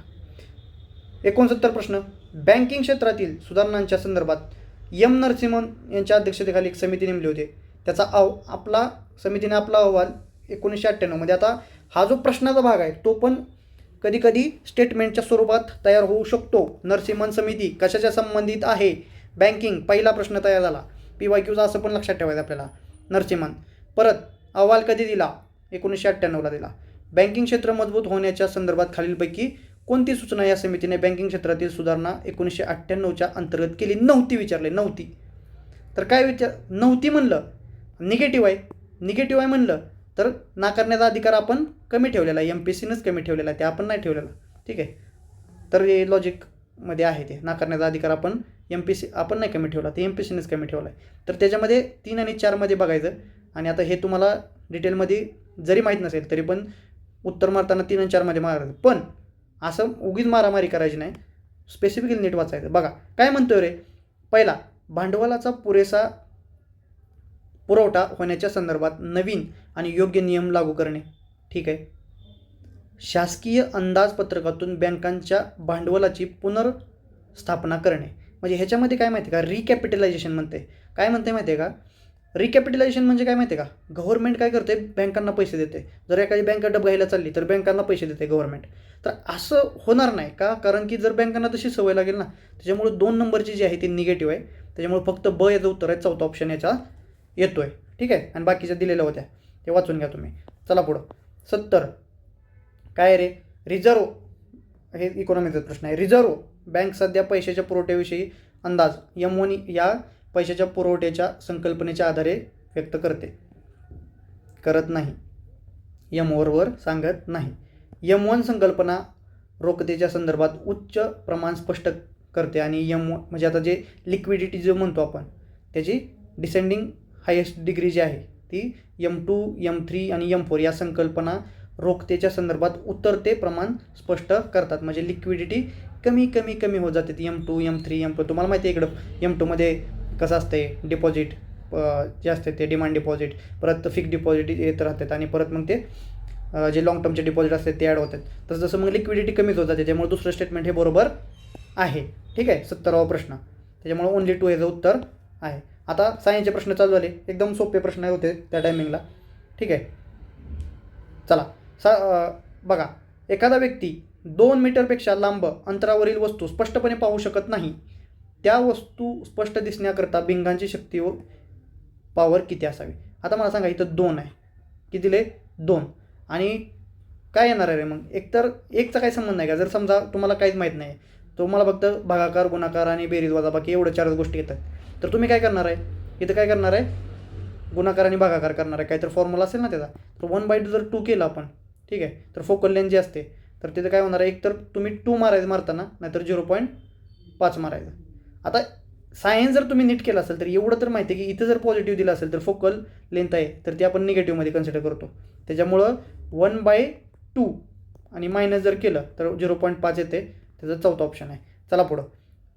आयसोबार. आयसोबार म्हणजे काय असतं विचारलेलं ज्यांनी. आयसोबार म्हणजे काय असतं तर डायरेक्ट माहिती पाहिजे तुम्हाला. तर काय असते, प्रोटॉन आणि न्यूट्रॉन याच्यामध्ये सेम पाहिजे. हा बेसिकचा भाग आहे, पाठच पाहिजे. बरोबर. 73 जरी माहीत नसेल तरी लक्षात ठेवा. आता प्रोटॉन आणि न्यूट्रॉन याच्यामध्ये आयसोबारमध्ये सेम असतात. धातूंमधील विद्युत चालकता कमी म्हणजे काय रे, metals from metal electrical conductivity increases in order. आता इलेक्ट्रिकल कंडक्टिव्हिटी म्हणजे इलेक्ट्रिक कंडक्टिव्हिटी कोणाची जास्त आहे हे ऑप्शनमध्ये बघायचं. आता बघा इथं कोण दिलेत रे, ॲल्युमिनियम दिले, सिल्वर दिले म्हणजे Ag दिले, आणि Cu दिले म्हणजे कॉपर दिले. आता ह्याच्यामध्ये कोण जास्त आहे? तुम्हाला एक माहिती असेल की कॉपर आणि कॉपरची वायर महाग असते, त्याच्यापेक्षा सिल्वरची वायर महाग असते. आता ह्या लॉजिकनं तुमच्या डेलीच्या अभ्यासावरनं तुम्हाला प्रश्न सुटणार आहे. आता ही जी सिल्वर आहे ते सगळ्यात जास्त आहे, महाग आहे. त्यानंतर कॉपर आहे आणि त्यानंतर ॲल्युमिनियमची वायर असते, कुठेही भेटते तुम्हाला मार्केटमध्ये. तर तसं मारायचं आहे. त्यानुसार मग त्याची कंडक्टिव्हिटी इन्क्रीज होत जाते. तर ॲल्युमिनियम, कॉपर आणि सिल्वर. ठीक आहे. तर दुसरा पर्याय त्याचं उत्तर आहे. आता मिनामाटा काय झालं होतं? मिनामाटा डिसीज कशामुळे झाला होता रे? मिथेल आयसोसायनाइड. बरोबर, त्याच्यामुळं झालेला होता. ठीक आहे, बरोबर आहे ना. 75 बघा. तर साधारण तापमानाला H2O द्रव स्थितीत तर H2S, H2Se आणि H2T हे वायू स्थितीत असण्याचं कारण काय? म्हणजे साधारण जे तापमान असते तुमचं त्यात म्हणजे त्या तापमानाला रूम टेम्परेचर असते त्या टाईम. आता हे मराठीतून समजत नाही सायन्सचा भाग, त्याच्यामुळे आपण जरा इंग्लिशमध्येच बोलूया त्याच्याबद्दल. Liquid state of H2 and gaseous state of H2S हे जे आहेत, आता H2Oची लिक्विड स्टेट असते, ह्यांची बाकीच्यांची गॅसियस स्टेट असते. हे कशामुळे असतं असा प्रश्न आलेला आहे रूम टेम्परेचरला. तर हे हायर इलेक्ट्रोनिगेटिव्हिटी ऑफ ऑक्सिजन, ठीक आहे, काय ना करू शकत नाही. ऑक्सिजनची हायर इलेक्ट्रोनिगेटिव्हिटी असतेच. ऑक्सिजन तुम्हाला माहिती आहे कुठे असतो टेबलमध्ये, राईट साईडला असतो पलीकडल्या बाजूला. त्याच्यामुळं ऊस शेती पाऊस ऑक्सिजन सल्फर सेलोरियम टेलोरियम तुम्हाला माहिती असेल राईट साईडला असतं. हायड्रोजन बॉन्डिंग पण असते. हायड्रोजन आणि ऑक्सिजनमध्ये हायड्रोजन बॉन्डिंग आहे ना, काय चुकीचं आहे. आणि पॉलिमरायझेशन ऑफ वॉटर मॉलिक्यूल ठीक आहे. तर त्याच्यामुळे ह्याच्यामध्ये ना करू शकत नाही. ऑल ऑफ द अबाव मारून त्याचं लॉजिकल वाटते. आणि जर एखाद्या ठिकाणी माहितीच नसेल आणि असे जर झालं आणि बरोबरच वाटत असेल सगळं, तर एखादं स्पेसिफिक उत्तर नसेल तर तुम्हाला माहिती आहे काय मारायचं, ऑल ऑफ द अबाव. ठीक आहे. आता हा प्रश्न जरा थोडा अवघड आहे. तर 1 अँपियर विद्युत प्रवाह म्हणजे 1 ampere of electric current is pass through 1 mole of NaCl, 1 mole of KCl, 1 mole of rubidium chloride solution separately for 1 second, एका सेकंदासाठी. तर करेक्ट रिलेशनशिप त्यांनी विचारलेलं आहे. तर डायरेक्ट लक्षात ठेवा Na से समान आहे. मला पण माहीत नाही कसं आलं, तर आता आपल्याला ते काही त्याच्यावर एक्सप्लेन करायची वेळ नाही आहे ते. चला पुढं 77 नंबरचा द सुपर ऑर्डर टेलोस्टी. हा प्रश्न यायला पाहिजे तुम्हाला, लक्षात ठेवा. टेलोस्टी या सुपर ऑर्डरमधील या कोणता डॅश या प्राण्यांना सामान्यपणे उडणारे मासे म्हणतात. बघा विशेषच मासे ते फ्लाइंग फिशेस. कोण आहेत रे? अँग्युला, एक्झोसिटस, हिपोकॅम्पस आणि हेमीरॅम्फस. विशेष नाव आहेत, लक्षात ठेवा. काय उत्तर? एक्झोसिटस उत्तर आहे त्याचं. त्यानंतर 78 बघा. Which of the following is the correct sequence of event during spermatogenesis. Sperm फॉर्मेशनमध्ये करेक्ट इव्हेंट विचारलेत. Correct event. आता शेवटी स्पर्म फॉर्मेशन जर प्रोसेस असेल तर शेवटी काय तयार होणार आहे रे? स्पर्मच तयार होणार आहे ना. त्यामुळे चौथा ऑप्शन तरी गेला ना. ठीक आहे का? लॉजिकचा भाग आहे ना तो. इतना तो कर सकते हो ना, इतना तो समझ में आता है सबको, बरोबर. आणि आता बघा आता काय राहिलं रे मग. आता कॉमन काढायचं त्याच्यामध्ये. स्पर्मॅटिड त्याच्यात चिटकून कोणता ऑप्शन आहे? स्पर्मॅटिड. तर आता 1 आणि 2 मध्येच उत्तर पाहिजे, कारण की शेवटची म्हणजे 3 नंबरची प्रोसेस स्पर्मॅटिड दोन्ही ठिकाणी कॉमन दिले. आता राहिला प्रश्न स्पर्मॅटोगोनिया आणि स्पर्मॅटोसाइट. तर लक्षात ठेवा याचं एक उत्तर आहे. स्पर्मॅटोगोनिया आधी असते, स्पर्मॅटोसाइट नंतर असते. स्पर्मॅटिड आणि स्पर्म असा त्याचा सिक्वेन्स आहे. चला पुढं 79 member of dash class of Annelida are hermaphrodite म्हणजे द्विलिंगी. ठीक आहे. एकाच माणसामध्ये 2 लिंग, मेल फिमेल दोन्ही. हर्मॅफ्रोडाईट कोणते आहेत? आता बघा याच्यामध्ये काय किस्सा आहे, तुम्हाला ऑप्शनमध्ये जर बघितलं तर एक लक्षात येईल. हिरोडिनिया तिन्ही ठिकाणी हिरोडिनिया आहे. ठीक आहे. त्याच्यामुळे उत्तरामध्ये हिरोडिनिया पाहिजे. एवढं जर त्याला प्रेम आलेलं असेल त्या हिरोडिनियावर, तर ऑप्शनमध्ये उत्तरामध्ये हिरोडिनिया मात्र पाहिजे. 3 वेळामध्ये देतो म्हणजे 4 ऑप्शनमध्ये 3 वेळा देतो म्हणजे ह्याचा अर्थ काहीतरी दाल में कुछ काला है. क्या काला है? हिरोडिनिया ऑप्शनमध्ये उत्तरमध्ये पाहिजे. आता बघा पॉलिकायथा, ऑलिगोकायथा, हिरोडिनिया. आता हिरोडिनिया तर फिक्स झाला आपला. हिरोडिनिया 3 ऑप्शनमध्ये म्हणजे पहिला तर ऑप्शन गेला, राहिला दुसरा, तिसरा, चौथा. आता ऑलिगोकायथा, हिरोडिनिया तिथं आला आणि इथं काय आर्केनेलिडा जे 3ऱ्या ऑप्शनमध्ये आणि 4थ्या ऑप्शनमध्ये पॉलिकायथा. आता पॉलिकायथा आणि ऑलिगोकायथा तुम्हाला दोन्हीपैकी एक कॉल घ्यावा लागेल 2 आणि 4मध्ये. कारण की ते दोन्ही पण 2 वेळा आलेलं आहे. आता मग अशा वेळी 50-50मध्ये की जे काय मारायचं ते मारून द्यायचं. भगवान तुमच्यासोबत असेल तर उत्तर बसेल, नाहीतर नाही बसणार. इंडोसल्फान हे माहीत पाहिजे. इंडोसल्फान काय आहे रे? इन्सेक्टिसाईड आहे, कीडनाशक आहे. 81 नंबर फर्न म्हणजे नेचे कोणत्या गटात आहे रे? टेरोडोफायटामध्ये. आता बघा ह्याच्यावर 1000 वेळा प्रश्न आलेला आहे. सारखा प्रश्न येतो. Bryophyta, gymnosperm, angiosperm, Pteridophyta. काय प्रश्न येतो? ब्रायोफायटा. आता मागच्याच वर्षी प्रश्न आला होता. ॲम्फिबियन ऑफ प्लांट. जिम्नोस्पर्म उघडे असतात, सीड त्याचे उघडे असतात. अँजिओस्पर्म क्लोज सीड असतात, बरोबर. असे प्रश्न येतात आणि त्याचे एक्झाम्पल येतात. आपण सायन्सचं जे मॅरेथॉन आहे त्याच्यामध्ये ते घेतलेलं आहे. बघितलं नसेल तर आजच बघून घ्यायचं का, कारण आपण कमी वेळामध्ये जास्त कव्हर केलेलं त्याच्यामध्ये. 82 2,4-D काय रे? 2,4-D तुम्ही जर शेतकऱ्याची मुलं असेल तर तुम्हाला माहिती असेल 2,4-D काय. रानामध्ये जर वीड जास्त झालं तर ते काढण्यासाठी 2,4-Dचा वापर करतात. त्यानंतर 83 नंबरचा बघा. ह्या प्रश्नाला तुम्ही जर कसं डील करणार बघा. 83 नंबरचा प्रश्न. Which is the recombinant vaccine produced and marketed by Serum Institute. Serum इन्स्टिट्यूटनं कोणत्या रिकॉम्बिनंट लसीचे उत्पादन आणि वितरण केलेलं आहे? तर मिझल, डिप्थेरिया, टिटॅनस वगैरे जे ऑप्शन दिलेलं आहे. तर हिपॅटायटिस बी आणि हिपॅटायटिस बी 2 ठिकाणी ऑप्शन दिलेलं आहे. आणि आयोगाला त्या हिपॅटायटिस बीवर एवढं प्रेम आहे, काय सांगू तुम्हाला. प्रत्येक 2 वर्षाला प्रश्न त्या हिपॅटायटिस बीवर आलेला आहेच. काय जर नाही आलं तर मग हिपॅटायटिस बी द्या मारून. मग जर असा काही प्रश्न असेल व्हायरसच्या संबंधित असेल तर बघा आता, तर हिपॅटायटिस बी याचं वॅक्सिनचं उत्तर आहे. हे त्यांनी सिरम इन्स्टिट्यूटनं डेव्हलप केलेलं आहे. आता वर्ल्ड वॉर जे 1 झालं, 84वा क्वेश्चन.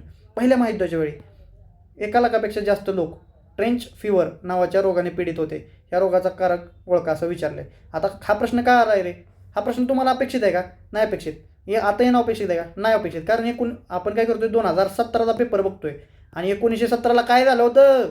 पहिलं महायुद्ध झालं होतं. तर हे त्याच्यामुळे 100 वर्ष पूर्ण झाली म्हणून प्रश्न विचारला होता. तर लक्षात ठेवा, बार्टोनेला क्युनाटा असं काहीतरी क्विंटाना नाव आहे त्याचं. ठीक आहे. तर पित्त हे कुठं तयार होतं तुम्हाला माहिती आहे? कुठं तयार होतं रे? बायलिज फॉर्म वेअर. मूत्रपिंड किडनीत होतं का? नाही. लाळग्रंथी तोंडात तयार होतं का तुमच्या? लाळग्रंथीमध्ये बघितलं का पित्त तयार होतं असं कधी? नाही. आणि यकृत आणि फुफ्फुसात तयार होतं का रे? यकृतामध्ये तयार होतं. फुफ्फुसामध्ये तुम्हाला माहिती आहे काय होतं? फुफ्फुसामध्ये ऑक्सिजनेटेड ब्लड काय होतं? तयार होतं. ठीक आहे. ऑक्सिजन मिक्स करायचं काम. अशा रीतीने आपला हा पार्ट इथं 1 तासामध्ये फिनिश झाला. 80 प्रश्न आपण फिनिश केलेले आहेत. ठीक आहे. 2017चा पेपर पूर्ण झाला. ठीक आहे. तुम्ही जर बसला असतं तर झालं असतं का रे? तुम्ही बसला असतात तर झालं असतं का? नसतं झालं. ठीक आहे. तर आपण आता 2018चा पण पेपर घेणार आहे. एकदम स्पीडमध्ये असाच. ऑप्शन कोणते कोणते बरोबर आहेत काय ते पण सांगत जाईल मी. मध्ये मध्ये सांगून राहायचं जाते. समस्या झाला मला, मी सांगेल ते, नो इश्यू. ठीक आहे. तर आता हे गणिताचे प्रश्न आहेत ते आपण घेणार नाही. होतं आहे का? कवर होतं आहे का? व्हायलाच पाहिजे कवर. बरोबर. चला आता तुम्ही इतक्या वेळ झालं टिकून राहिले आणि एक पेपर पण तुम्ही सोडवला. तुम्ही जर बसला असता एकटा तर तुम्हाला पण माहिती आहे तुम्ही काय केलं असतं 1 तासामध्ये. ठीक आहे. तर आता आपण 2018चा पेपर लगेच घेऊयात. कोणीसुद्धा हे करू नका, ब्रेक करू नका फ्लो. ठीक आहे. पाणी प्यायचं असलं पाणी प्या. मी पण पाणी घेतो जरा. ठीक आहे. आपल्याला लगेच 2018चा पण हे पेपर जर केले ना, एक वेगळाच कॉन्फिडन्स माइंडमध्ये येईल तुमच्या. पेपरमध्ये उत्तरं दिसली ना, म्हणजे जर तुम्हाला पेपर दिसला आणि त्याच्यामध्ये क्वेश्चन नवीन वाटला तर भीती वाटणार नाही, एवढं फिक्स होईल. ठीक आहे. मी डिस्कशनचा ग्रुप पण ऑन केला आहे. त्याच्यामध्ये बहुतेक नाही होत, तुम्ही ॲड झाला नाही अजून. मी मगाशीच ते लक्षात आलं माझ्या की तुम्हाला जर काही बोलायचं असेल तर तुम्ही हे करू शकता, बोलू शकता. ठीक आहे.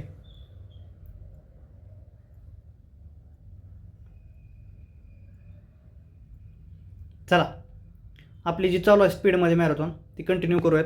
झाला का ब्रेक तुमचा? 2 मिनटं जरा श्वास घ्या. असाच पेपर असतोय. जर तुम्हाला 2-2 पेपर सोडवायची सवय लागली तर एक तर काय वाटणार नाही. ठीक आहे. हे आता मी एवढं सांगत तुम्हाला 1 तासामध्ये काही जण म्हणतात पेपर कवर होत नाही. मला हे समजत नाही कसं काय पेपर कवर होत नाही.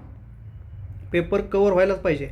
मी जर तुम्हाला एक्सप्लेन करत एवढ्या गोष्टी 80 प्रश्न जर डिस्कस केले असले, एक प्रश्न तुम्हाला एवढा डिस्कस करून 1 तासात सांगतोय पण आणि एक्स्ट्राची पण इन्फॉर्मेशन देतोय 1 तासामध्ये, तर तुम्हाला तर ते डोळ्यानंच वाचायचं आहे ना. कसं काय कवर होत नाही? आपले मेंटल बॅरियर आहेत. स्पीड पाहिजे फक्त, बाकी काय नाही. सवय असली की होऊन जाते. 2018चा आपल्याला बघायला आहे. ठीक आहे. करायचं चालू. तयार हो. चला वेळ नाही आपल्याला, परत तुम्हाला जेवायला पण जायचं असेल, जेवायला टाईम नाही घ्यायचा. ठीक आहे. 8:15 8:30पर्यंत हे पण 2018चं होऊन जाईल. चला पुढं. चलो उघडली का 2018? स्पीडमध्ये बघूयात. उत्तर सांगत जाईल मी तुम्हाला, तुम्ही पण वाचायचं स्पीडमध्ये पुढं. प्रधानमंत्री, पहिलाच प्रश्न बघा. प्रधानमंत्री मातृत्व 2018ची 13 मे 2018ला पेपर झालेला आहे. या 2 पेपरमधून तुम्हाला किमान 3 ते 4 प्रश्न येतील बरं का, डेफिनेटली. डेफिनेटली येतील 3 ते 4 सुटणार तुम्हाला याच्यावरून प्रश्न, कारण की PYQs रिपीट होतात, त्याचे स्टेटमेंट तर रिपीट होत आहेत, तर लॉजिक तर रिपीट होत आहे त्याचं. ठीक आहे. तर प्रधानमंत्री मातृत्व वंदना योजना, पहिलाच प्रश्न तुम्हाला मध्ये मध्ये सांगायचं राहून जातो जो करेक्ट ऑप्शन काय ते आता मी सांगतो. प्रधानमंत्री मातृत्व वंदना योजनेबाबत खालील विधाने विचारात घ्या. काय रे पहिलं विधान? सदरहू योजना कधी चालू झाली? 1 एप्रिल 2016 रोजी केंद्र शासनाने लागू केलेली आहे. बरोबर. परत दुसरा, योजनेनुसार शासन गर्भवती आणि स्तनदा मातांना 8,000 वित्त सहाय्य देते. ठीक आहे, 8,000. गर्भवती महिलांना, स्तनदा मातांना रोख रकमेद्वारे त्यांचे आरोग्य सुधारणे हे देखील या योजनेचे उद्दिष्ट आहे. आता हे उद्दिष्ट आहे, उद्दिष्ट काय चुकीचं नाही. आरोग्य सुधारायचं आहे, मोठं आहे, ब्रॉडर आहे, त्याच्यामुळे सी तर पाहिजे. आता इथं जर आपण असतो तर काय केलं असतं, ABC मारलं असतं, पण नाही. इथं डेट चुकवलेले आणि 2016ला आपण 2018चा पेपर सोडवतो ना, 2018चा पेपर सोडवतो, त्यामुळं काय होतं तर याच्यामध्ये करंटचे जे मुद्दे असतात ते 1-2 वर्षाच्या न्यूजमध्ये चालू असतात, त्यामुळे प्रश्न आलेला असतो, त्यामुळे डिटेलमध्ये माहीत पाहिजे. आणि आता ही पण योजना फार महत्त्वाची आहे, ती पण माहीत पाहिजे तुम्हाला, डिटेलमध्ये वाचून घ्या. फक्त सी विधान बरोबर आहे याच्यामध्ये. ठीक आहे, सी विधान, बाकी दोन्ही विधानं पहिले ए आणि चूक आहे. पुढे चला. The coalition year. आता हे बघा, आता हे करंटचे प्रश्न चालू झाले पहिल्यांदा काय करायचं, आता करंटचे क्वेश्चन मी डिस्कस करणार नाही, वेळ जातो आपला. आता फक्त तुम्हाला फक्त हेडलाईन सांगणार आहे मी की काय विचारलं आहे, बुक विचारले, मग तुम्ही काय करायचं आहे, आता ज्यावेळेस करंट अफेअर वाचाल त्यावेळेस त्याच्यावर फोकस करायचा आहे. Who is the author of book of coalition year? कोण आहे? बुक विचारले. ठीक आहे, कोण होतं? प्रणव मुखर्जी होतं, तुम्हाला सांगून देतो. परत T20वर IPLवर प्रश्न विचारला आहे, कोण जिंकलं वगैरे, काय झालं, करारबद्ध झाला, कोणाला पोली झाली, हे पण बघून घ्या. त्यानंतर अशोक केळकर जी हे होतं, डॉक्टर अशोक केळकर यांच्या नावाने दिला जाणारा जो पुरस्कार आहे भाषा अभ्यासकार, त्याच्याबद्दल विचारला आहे, तो त्यावेळेस कोणाला देण्यात आला. मग आताचे पुरस्कार बघायचे, कोणता पुरस्कार कोणाला देण्यात आला, महाराष्ट्र भूषण कोणाला देण्यात आला, काय कोणाला देण्यात आलं. ठीक आहे, तर उद्योगरत्न कोणाला देण्यात आलं, हे लक्षात ठेवायचं आहे आपल्याला. ठीक आहे, तर त्यानंतर बघा 5वा क्वेश्चन, चुकीचा पर्याय निवडा म्हणून विचारलं होतं. आता हे स्कीम आहे ते महत्त्वाचे आहे, जरी करंट अफेअरचा प्रश्न असेल तरी. तर प्रसाद स्कीम जी आहे ती आता पण न्यूजमध्ये असते, तर हे आपल्याला काय करायचं आहे माहिती आहे का? ह्याचं उत्तर हे कोणता चुकीचा पर्याय असं विचारलं आहे, तर पहिला पर्याय चुकीचा त्याच्यामध्ये. प्रसाद स्कीम जे आहे, प्रसिद्ध तीर्थक्षेत्रांच्या येथे भाविकांना निःशुल्क अन्न वितरणचा प्रश्न नाही येते, आपल्याला नेटवर्क करायचं आहे. याच्या स्कीममार्फत काय करायचं प्रसादने, नेटवर्क करायचं आहे, जे आपले तीर्थक्षेत्र आहेत ना त्यांचं नेटवर्क बनवायचं आहे. त्याच्यामुळे पहिलं चुकीचं आहे. असं फुकटचं अन्न वगैरे कुठं वाटायची स्कीम गव्हर्नमेंटने चालू केलेली नाही, नाहीतर जायचा प्रयत्न कराल तुम्ही की तिथं जेवण भेटते काय फुकट म्हणून, निःशुल्क जेवण वगैरे असं काही नाही. ठीक आहे, हृदय स्कीम विचारली होती आपले MPSCने विचारलेली होती, कशासाठी होती? शहरांसाठी होती. हृदयचं विचारलं होतं, मिनिस्ट्री विचारली होती, आठवतं का रे? मिनिस्ट्री विचारली होती, शहरांसाठी होती ती. ठीक आहे, इनक्रेडिबल इंडिया आणि हे बाकी तिन्ही पण बरोबर आहेत, पहिली चुकीची आहे फक्त. चला, कैलास मानसरोवर बद्दल प्रश्न आलेला आहे, करंटचा मुद्दा होता त्यावेळेस, पण तरी पण आपल्याला ह्याच्यातून काय कंटेंट घ्यायचं आहे माहिती आहे का? तर हे कोणी ऑर्गनाईज केलं होतं कैलास मानसरोवर यात्रा? हे एक्सटर्नल मिनिस्ट्रीनं ऑर्गनाईज केली होती. का केली होती रे? परराष्ट्र मंत्रालयानं का केली होती सांगा बरं? कारण की ते भारताच्या बाहेर आहे ना, त्याच्यामुळे परराष्ट्र मंत्रालय, लॉजिक लक्षात ठेवायचं आहे. आता दुसरा मुद्दा काय, दुसरा पॉईंट काय दिला त्यांनी, यात्रेचे आयोजन 2 वेगवेगळ्या मार्गाने केलं होतं. आता कोणतं आहे ते? लिपुलेख खिंड आणि दुसरा नथुला पास कुठं आहे रे? सिक्कीममध्ये. तर लक्षात ठेवा, नथुला पास कुठं आहे? सिक्कीममध्ये, आणि लेपुलेख जो आहे तो उत्तराखंडमध्ये आहे. आणि अजून एक आहे बघा, लेखापाणी म्हणून. आता ह्या PYQ मधून आपल्याला कंटेंट पण थोडंसं लक्षात ठेवायचं आहे, ह्याच्यातून प्रश्न येऊ शकतो. तर लेखापाणी पण आहे, ते पण तो अरुणाचल प्रदेशमध्ये आहे. पाणी जर आलं तर अरुणाचल प्रदेश, आणि लिपुलेख जर म्हणलं तर उत्तराखंड, लक्षात ठेवा. आणि नथुला जो पास आहे तो सिक्कीममध्ये. हे जरी ह्या PYQच्या मार्फत लक्षात ठेवलं तरी पण आपल्याला प्रश्न एखादा लागेल. चला पुढं. आता फॉरेन नॅशनल ह्याच्यामध्ये इलिजिबल नसतील असं म्हणले, यात्रेसाठी परदेशी लोक इलिजिबल पात्र नाहीत, नाही तर त्यांना कशाला आपण देईल ना भारतानं, आणि ते सहाय्य देत नाही आपण, आर्थिक सहाय्य असं होतं, तर आपण आर्थिक सहाय्य पण देत नाही. ABCD त्याचं उत्तर आहे. चला पुढं. 7वा, अग्नि बॅलिस्टिक क्षेपणास्त्राची लक्ष्यभेदाची क्षमता किती आहे, त्याची रेंज विचारली, 5,000 ते 5,500 आहे. बघा, तुम्हाला ऑप्शन जर माहितीच नसेल काय, तर तुम्ही काय करता, ते रेंज विचारली ना रे, रेंज विचारली म्हणजे उत्तरामध्ये रेंज पाहिजे ना. इथं 3,500 दिले, 7,500 दिले, 10,000 दिले, आणि इथं 5,000 ते 5,500 एक रेंज आहे. त्याच्यामुळं तुम्ही काय करणार आहे, पहिलाच ऑप्शन मारणार आहे, आणि वेगळा पण दिसतोय जरा. चला पुढं. 8वा, मी टू मुवमेंट कशासाठी होती तुम्हाला माहिती आहे? सेक्शुअल हरासमेंटसाठी होती, लैंगिक अत्याचारासाठी होती. आता हे नवे गाव वगैरे जे आहे जोड्या लावासाठी विचारले. पवनी तालुका शहर दिलं आणि त्याचा प्रकल्प दिलेला आहे. तर पवनी तालुका पवनी तालुक्याचं काय आहे माहिती आहे का? पवनी पहिल्याचं उत्तर आहे कोसी खुर्द. आता ह्याच्यामध्ये तुम्हाला काय माहिती आहे रे? नवेगाव नागझिरा माहीत नाही का तुम्हाला? नवेगाव नागझिरा हा तर प्रकल्प माहिती आहे ना? तुम्हाला टायगर रिझर्व माहिती असेल ना, आहे की नाही? बेसिकमध्ये नाही.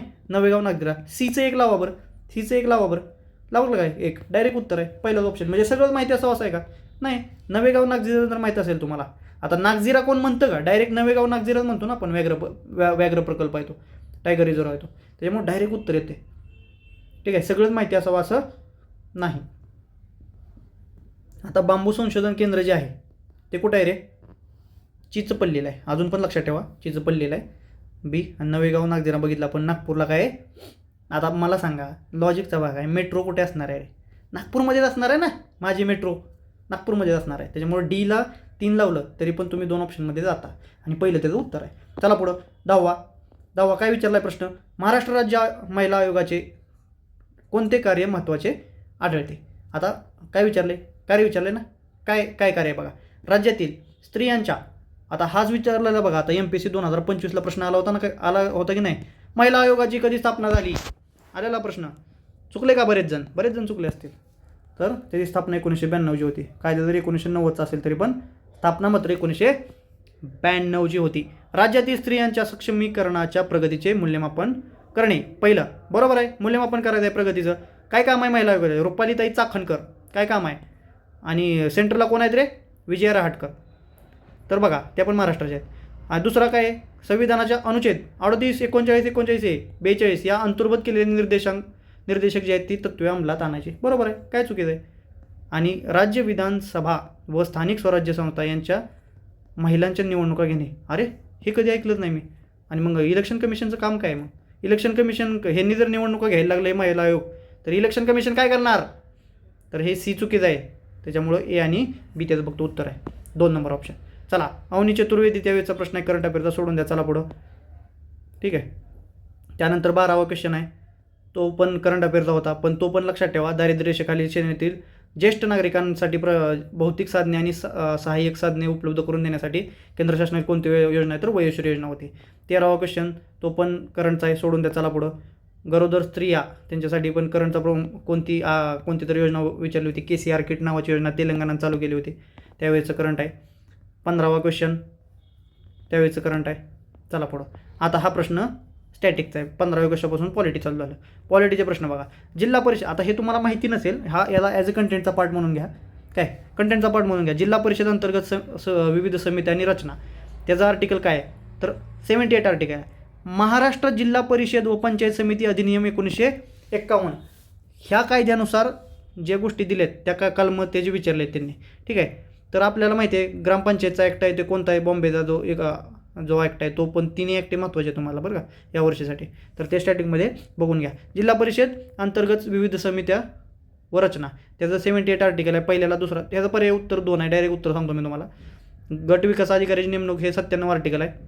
ठीक आहे. त्यानंतर पंचायत समितीचे सभापती आणि त्याचं कार्य हे त्याचं 76 आर्टिकल आहे, 76. आणि मुख्य कार्यकारी अधिकारी आणि यांचे अधिकार हे त्याचं 95 आहे. आपलं जे CEO असतात त्यांचं 95 असं लक्षात ठेवा, 95. ठीक आहे. त्यानंतर बघा, चला पुढं. 17वा क्वेश्चन. आता इथं जरा फसवणारा ट्रॅप आहे. खालीलपैकी कोणते विषय समवर्ती सूचित समाविष्ट केले आहेत? वीज आहे. वीज समवर्ती सूची म्हणजे राज्य आणि सेंटर दोन्ही काम करू शकतात त्याच्यात. वीज आहे, असू शकते वीज. कारण की वीज काही एका राज्यातच असते का? दोन्ही राज्य लागतात ना त्याला.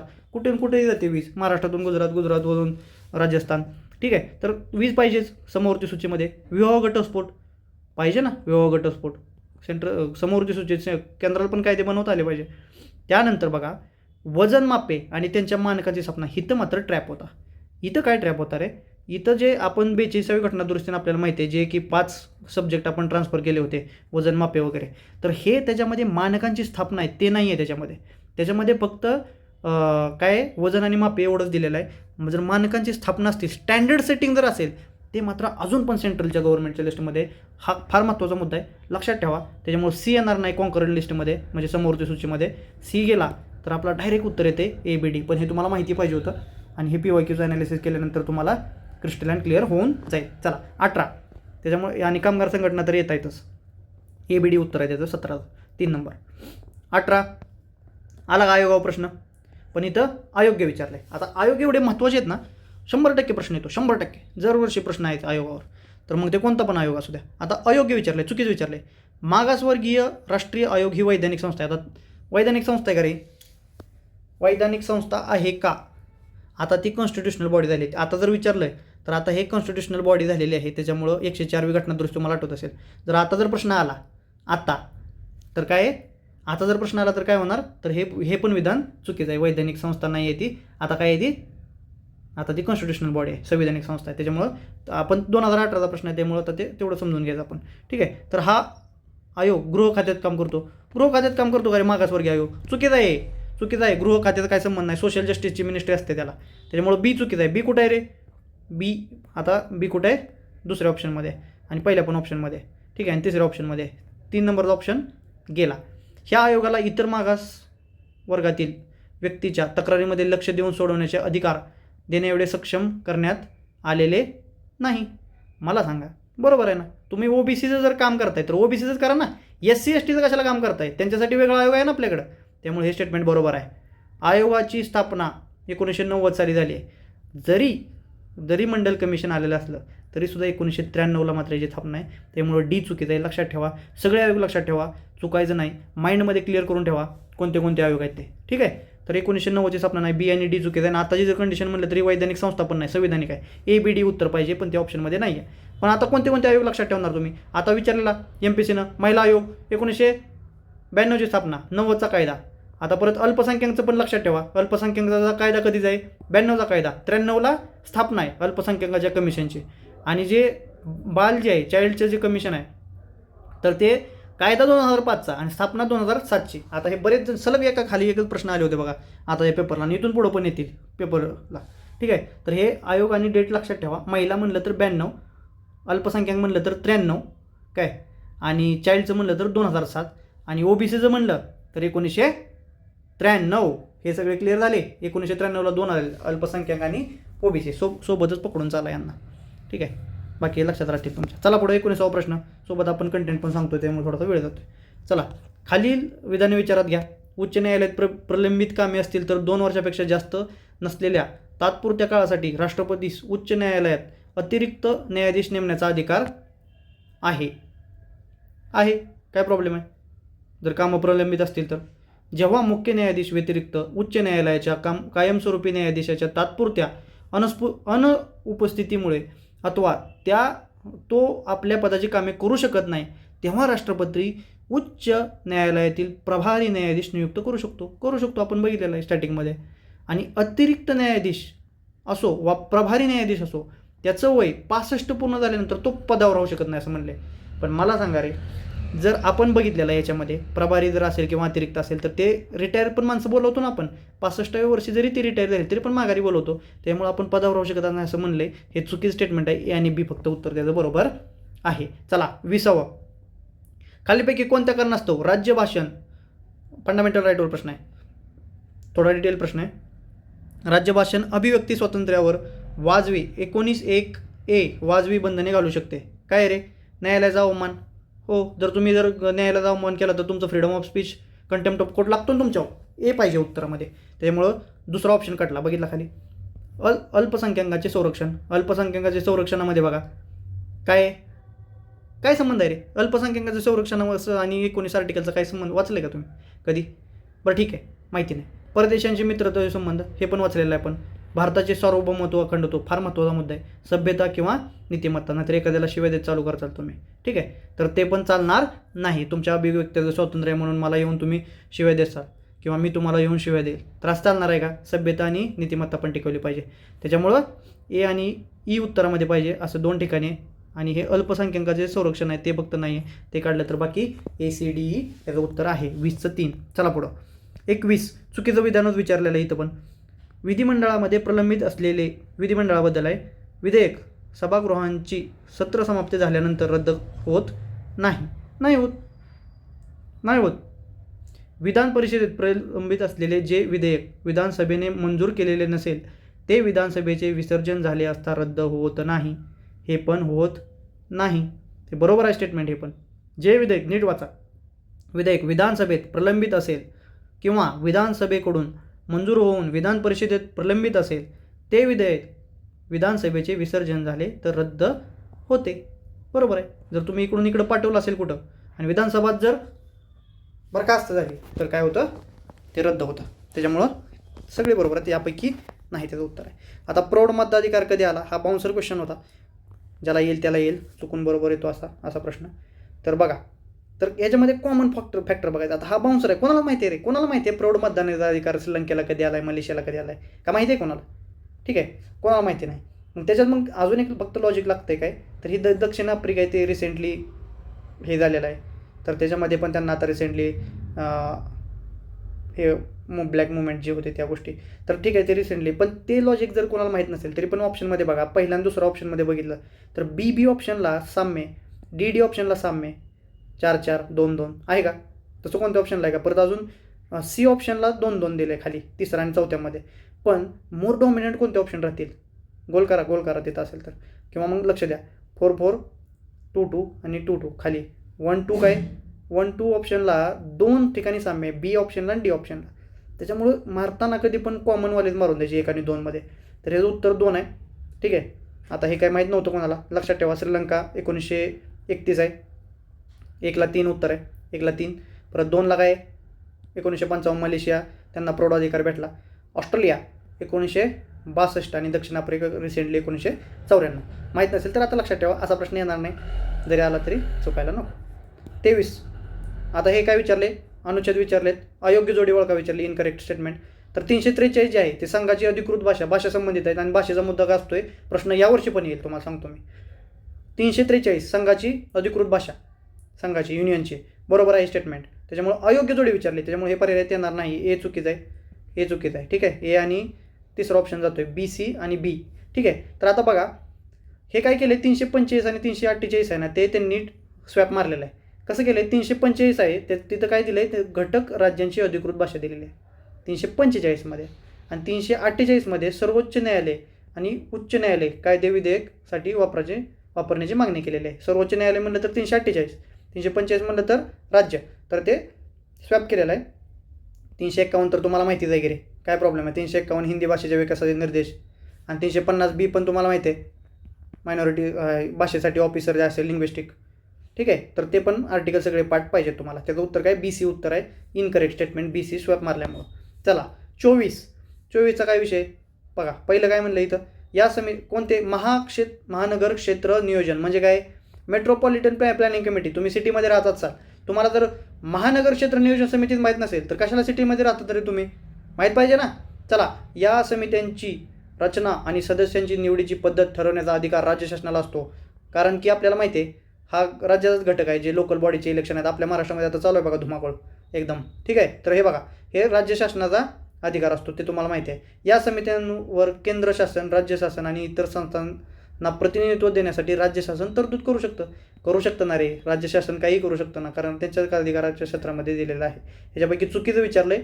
आता इथं फॉर्ममध्ये याचाल आणि दोन्ही बरोबर मारून जाचाल, चांगलं वाटते म्हणून. पण इथं चुकीचं विचारलं आहे. यापैकी वरीलपैकी एकही नाही, चौथा पर्याय त्याचं उत्तर आहे. खालीपैकी कोणत्या राज्यात 25वा प्रश्न, चला स्पीडमध्ये चाललो आपण. खालीपैकी कोणत्या राज्यात अनुसूचित जमातींसाठी लोकसभेच्या जागा राखीव आहेत? आता मला सांगा, कुठं आहे एसटीची पॉप्युलेशन, कुठं आहे जास्त? बिहार, ओडिसा, तमिळनाडू, UP. तुम्हाला माहिती पाहिजे, ओडिसामध्ये ट्रायबल एरिया खूप जास्त आहे, ट्रायबल पॉप्युलेशन खूप जास्त आहे. तर लक्षात ठेवा, ओडिसा आहे. आणि आता असा प्रश्न येईल की कुठे आढळत नाही एस टी पॉप्युलेशन, तर बिहार, तमिळनाडू, UP इकडं तुम्हाला एस टी पॉप्युलेशनच्या लोकसभेच्या जागा राखीव आढळत नाहीत. आता UPमध्ये SCच्या जागा आहेत, SCला रिझर्वेशन खूप जास्त आहे तिथं, कारण SC कम्युनिटी आहे. तमिळनाडूमध्ये पण STला नाही आहे आणि बिहारमध्ये पण नाही. आपल्या महाराष्ट्रामध्ये पण कसं आहे रे, महाराष्ट्रामध्ये जर ह्याच्यामध्ये बघितलं 9 सीट रिझर्व आहेत ना, आणि जर 288 पैकी किती सीट रिझर्व आहेत रे SC STला, कोणाला माहिती आहे? 288 पैकी किती आहेत? 54 आहेत. लक्षात ठेवा, 29 आणि 25, 29 SCला आणि 25 STला. 26वा बघा क्वेश्चन, याचं ओडीचा उत्तर आहे 25चा. चला 26वा क्वेश्चन बघा. क्रोनॉलॉजिकल ऑर्डर बघायचं आपल्याला, हिस्ट्रीचं चालू झालं 26वा प्रश्नामध्ये. तर हिस्ट्री बघा, नेहरूचा अहवाल कधी आला? 1928ला तुम्हाला माहीत पाहिजे, नेहरूचा अहवाल आला. पहिल्यांदा नेहरूचा अहवाल आलेला आहे. आता दुसरी गोलमेज परिषद जी आहे ती काय, आधी काय झालं, आधी गांधीचा काय होत होतं, काँग्रेस जायला नाही म्हणत होतं ना त्याच्यामध्ये राऊंड टेबल कॉन्फरन्समध्ये. मग गांधी इरविन पॅक्ट झाला, नेहरू अहवालानंतर गांधी इरविन पॅक्ट झाला, म्हणजे करार झाला, आणि करारानंतर मग दुसरी गोलमेज परिषद भरली, आणि त्याच्यानंतर मग जातीय निवाडा याच्यामध्ये झाला. ठीक आहे. आणि त्यानंतर मग जो आपण बघितलं येरवडाचा जो पॅक्ट आहे तो पण झालेला होता आंबेडकरांनी याच्यामध्ये. ठीक आहे. मग हे काय कुठं आहे मग अशा ऑप्शनमध्ये कुठं सापडतो, नेहरू अहवाल पहिला बी, त्यानंतर C Gandhi Irwin pact, 1 number गोलमेज परिषद, दुसरी गोलमेज परिषद, आणि परत जातीय निवाडा शेवटी. ठीक आहे. Communal award. तर PCAD याचं उत्तर आहे तिसरा. ठीक आहे. त्यानंतर 27 1857च्या उठावात, 1857 किती उठाव बघा महत्त्वाचा आहे. आला का प्रश्न, मागच्या वर्षी प्रश्न आला, यावर्षी प्रश्न आला. उठावात होळकर तटस्थ होते, परंतु त्यांच्या संस्थानातील पुढीलपैकी कोणत्या ठिकाणी शिपायांचे बंड केले होते. आता होळकर शांत बसले होते, ब्रिटिशांना सपोर्ट देत होते, ते म्हणजे तटस्थ होते, काहीच नाही, न्यूट्रल. पण कोण होतं की ज्यांनी उठाव केला. तर असं लक्षात ठेवा. आता इथं जर मी असतो तर ACD मारलं असतं, किंवा तुम्ही असतं तर ACD मारलं असता, पण दुर्दैवानं ते उत्तर नाही आहे. याचं उत्तर आहे बी आणि सी महू. आता इथं कोलॅटरल डॅमेज म्हणून हा उत्तर आपण टाकू शकतो, कारण की इथं मॅक्सिमम मारा गेलो असतो आपण, ते चुकलं असतं आपलं. तर याचं उत्तर महू आणि इंदोर फक्त आहे, असे जात असतात मग कोलॅटरल डॅमेजमध्ये. इसवी सन 1920 भारताचा 28वा प्रश्न, प्रथम हाय कमिशनर म्हणून कोण आला रे. पहिला 1920 हाय कमिशनर. आता बघा इथं अजून एक प्रश्न तयार होऊ शकतो, PYQ. आता मी जर बोलतो ना तर प्रत्येक वाक्यावर एवढा फोकस पाहिजे की 1920 काय, 1920 1919च्या ॲक्टनं हाय कमिशनर आलं ना, आणि प्रथम हाय कमिशनर. आता पुढं प्रश्न आला की कोणत्या ॲक्टनं आलं, तर पण तुम्हाला हे 1920 लक्षात पाहिजे. ठीक आहे. तर कोण आलं होतं, सर विल्यम मेयर होते, लक्षात ठेवा. चला पुढं 29वा प्रश्न 1873 चला 1873 माघारी जावा. बंगालमध्ये कोणत्या जिल्ह्यातील शेतकऱ्यांनी शेतकऱ्याची संघटना स्थापन केली होती. राजमहल, मुर्शिदाबाद, भागलपूर, पबना. आठवलं का पबनाचा सत्याग्रह पण झाला होता, रिवोल्ट झाला होता, त्याच्यामुळं पबना 1873. चला ऑपरेशन पोलो हैदराबाद सगळ्यांना माहिती आहे. पुढील नियतकालिके कुणी सुरू केली. हा प्रश्न रिपीट झालेला आहे बघा, रिसेंटलीच रिपीट झालेला आहे. हीच तर PYQची पॉवर आहे. काय आहे, विद्यार्थी काँग्रेस साधना कुणी सुरू केलं तर रे, साने गुरुजी. आठवलं ना, हिरवे गुरुजी, साने गुरुजींनी केलेलं होतं. हे तिन्ही लक्षात ठेवा, विद्यार्थी काँग्रेस आणि साधना. सॉफ्ट नाव आहेत मस्त, साने गुरुजी असं काहीतरी करू शकतात. ठीक आहे. जोड्या लावा, जोड्या जुळवा. कशा जुळवणार जोड्या, प्रॉपर जुळवायच्या. कशा जुळवणार, किचकवध हे कोणाचं आहे, कृष्णाजी प्रभाकर खाडीलकर त्यांचं आहे. स्वदेशी कोणाचं आहे रे, गणेश बल्लाळ फणसळकर. वंगभंग वासुदेव पुरुषोत्तम साठे वंगभंग, आणि भीमराव लक्ष्मण नारायण जोशी. लक्षातच ठेवा, लक्ष्मण नारायण जोशी, भीमराव त्यांचं आहे. ठीक आहे. इथून पुढे आलं तर चुकायला नको. चला पुढं 33वा खालीपैकी सन्मान कोणाला भेटलं होतं, कर्वेंना कोणते सन्मान भेटले होते. भारतरत्न 100व्या वर्षी मिळालेले, बरोबर आहे. पद्मविभूषण सगळे भेटले होते. सब कुछ मिला था इन्हें, डिलीट मिळा था, LLD पण भेटलं होतं. ABCD सगळेच आहेत. आता अजून एक पुढे जाऊन तुम्हाला लक्षात येईल की महर्षी कर्वेंवर अजून एक प्रश्न आला होता कंबाईनमध्ये, आणि त्यांनी काय विचारलं माहिती आहे का, हे डिलीट पदवी असं विचारलं होतं की मुंबईची जे विद्यापीठ आहे त्या विद्यापीठांना कोणती पदवी दिली होती कर्वेंना, म्हणजे इतकं डिटेल जातात ते. तर याच्यानंतरचा प्रश्न काय होता, तर ती डिलीट दिली होती पदवी, कोणी, मुंबईच्या विद्यापीठानं दिली होती डिलीट. हे पण लक्षात ठेवा तुम्ही. ठीक आहे. तर PYQचा अभ्यास केल्यावर तेवढं आपल्याला सोपं जातं. कोल्हापूर प्रजा परिषदेची स्थापना. बघा आता मागच्या वर्षी पण कर्वेंवर प्रश्न होता, यावर्षी पण कर्वेंवर प्रश्न आहे. म्हणजे बघा कर्वे महत्त्वाचे आहेत. मागच्या वर्षी विचारलं होतं ना, काय विचारलं होतं आठवतंय का, मगाशी तर झालंय, आश्रम विचारला होता, महिला आश्रम, आणि आता पण कर्वेनं विचारलंय. म्हणजे लिंक लागते का काय, PYQ महत्त्वाचे आहेत का, व्हेरी व्हेरी इम्पॉर्टंट, फार महत्त्वाचे आहेत. कोल्हापूर चला 34वा प्रश्न, कोल्हापूर प्रजा परिषदेची स्थापना कोणी केली, यांच्या प्रयत्नांनी झाली. तर माधवराव बागल आणि रत्नाप्पा कुंभार. लक्षात ठेवा, हे जे माहिती नाहीत गोष्टी ते तुम्ही लगेच लक्षात ठेवायच्या. माधवराव बागल, रत्नाप्पा कुंभार, कंटेंटचा पार्ट म्हणून घ्यायचं लगेच. चला कृष्णाजी प्रभाकर खाडीलकर कोणाचे अनुयायी होते, तर महात्मा गांधींचे अनुयायी होते, लक्षात ठेवा माहीत नसेल तर. परत जे तुम्हाला हे माहिती आहे, विष्णू बाबा ब्रह्मचारी आणि मिशनरी यांच्यातील वाद कोणत्या पुस्तकात आढळतो जर असं विचारलं तर हा समुद्रकिनारीचा वादविवाद. आता हा वाद आहे ना रे, जरी तुम्हाला काय माहीत नसेल तर वाद उत्तरामध्ये आहे ना, वाद विवाद मारला असता मी, तर माहीत नसेल तरी पण मारला असता. वाद आहे, वाद दोन्ही वाद दिसते, पण तुम्हाला माहीत पाहिजे कारण की हा बेसिकचा पार्ट आहे. विष्णू बाबा ब्रह्मचारी कायम प्रश्न येतो त्यांच्यावर. ठीक आहे. मग हे धर्मविवेचन अरुंदय कोणाचं आहे, वेदोक्त धर्मप्रकाश पण तुम्ही लगेच बघून घ्या. चला, राष्ट्रीय काँग्रेसचे पहिले अध्यक्ष उमेशचंद्र बॅनर्जी. क्लिअर चालू आहे का बघू द्या. ठीक आहे, चला चालू आहे. तर बघा, राष्ट्रीय काँग्रेसचे पहिले अध्यक्ष उमेशचंद्र बॅनर्जी यांनी राष्ट्रीय काँग्रेसच्या स्थापनेची मूलभूत उद्दिष्टे सांगितली ती कोणती. तर बघा, काय उत्तर याचं, सामाजिक समता, राष्ट्रीय भावना, धर्मनिरपेक्षता. आता एक लक्षात ठेवा, त्यावेळेस धर्मनिरपेक्षता होतं का रे, एवढं धर्मनिरपेक्षता नव्हतं. ठीक आहे, त्याच्यामुळं सी ऑप्शन जातो आहे त्याच्यातून, त्यामुळं चौथा पर्याय गेला. तर याच्यामध्ये राष्ट्रीय भावनेवर फोकस होता आणि ऐक्य भावनेचा विकास होता. जे उमेशचंद्र बॅनर्जी होते बंगालचे, ते काय करायचे, ते आपल्यामध्ये पण महाराष्ट्रामध्ये पण कनेक्ट होते बघा खूप बऱ्याच साऱ्या चळवळींना. तर त्याच्यामुळं हे ऐक्याची भावना त्यांनी पण प्रसार करण्यामध्ये, दृढीकरणामध्ये त्यांनी उद्दिष्ट सांगितलेलं आहे. चला पुढं. कलकत्त्याची सुप्रीम कोर्टाची स्थापना कधी झाली, 1773चा ॲक्ट आहे, तुम्हाला माहिती आहे, 1773ला. परत ह्याच्यामध्ये जोडी बरोबर ओळखावं विचारलं त्यांनी. तर हे बागची जे आहे त्यांचं प्रायव्हेट इन्व्हेस्टमेंट इन इंडिया हे पुस्तक होतं, लक्षात ठेवा, प्रायव्हेट इन्व्हेस्टमेंट इन इंडिया. जर पुढं प्रश्न आला तर चुकायला नको. आता हे बाउन्सर आहे क्वेश्चन, पण आपल्याला कंटेंटचा भाग म्हणून घ्यायचा आहे. यस गोपाल जे होतं, आता हे खालचे कसे चुकवले त्यांनी माहिती आहे का, हिरालाल सिन्हा आहे का, त्यांचं काय होतं माहिती आहे का, हे होतं problems and politics of British in India. Sinha, Hiralal, problems. आणि अनिल सील जे आहेत 3 नंबरचं ऑप्शन, त्याच्यामध्ये त्यांनी इमर्जन्सी ऑफ इंडियन नॅशनलिझम हे त्यांचं पुस्तक होतं. ठीक आहे, चला पुढं. बंदी जीवन सगळ्यांना माहिती आहे, कोणाचं आहे रे, सचिंद्रनाथ सान्याल, बंदी जीवन. महाराष्ट्राचे एकूण भौगोलिक क्षेत्रफळ किती आहे, 307 लाख हेक्टर आहे, 307.70 लाख हेक्टर आहे, तुम्हाला माहीत पाहिजे, बेसिकचा पार्ट आहे.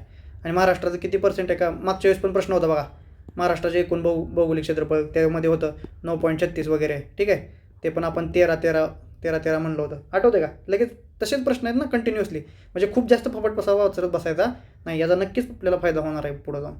ठीक आहे, तसेच प्रश्न येणार आहेत. आपला आता तुम्ही रिव्हिजन ज्यावेळेस करता त्यावेळेस फोकस तुमचा नक्की त्याच्यावर जाईल आता.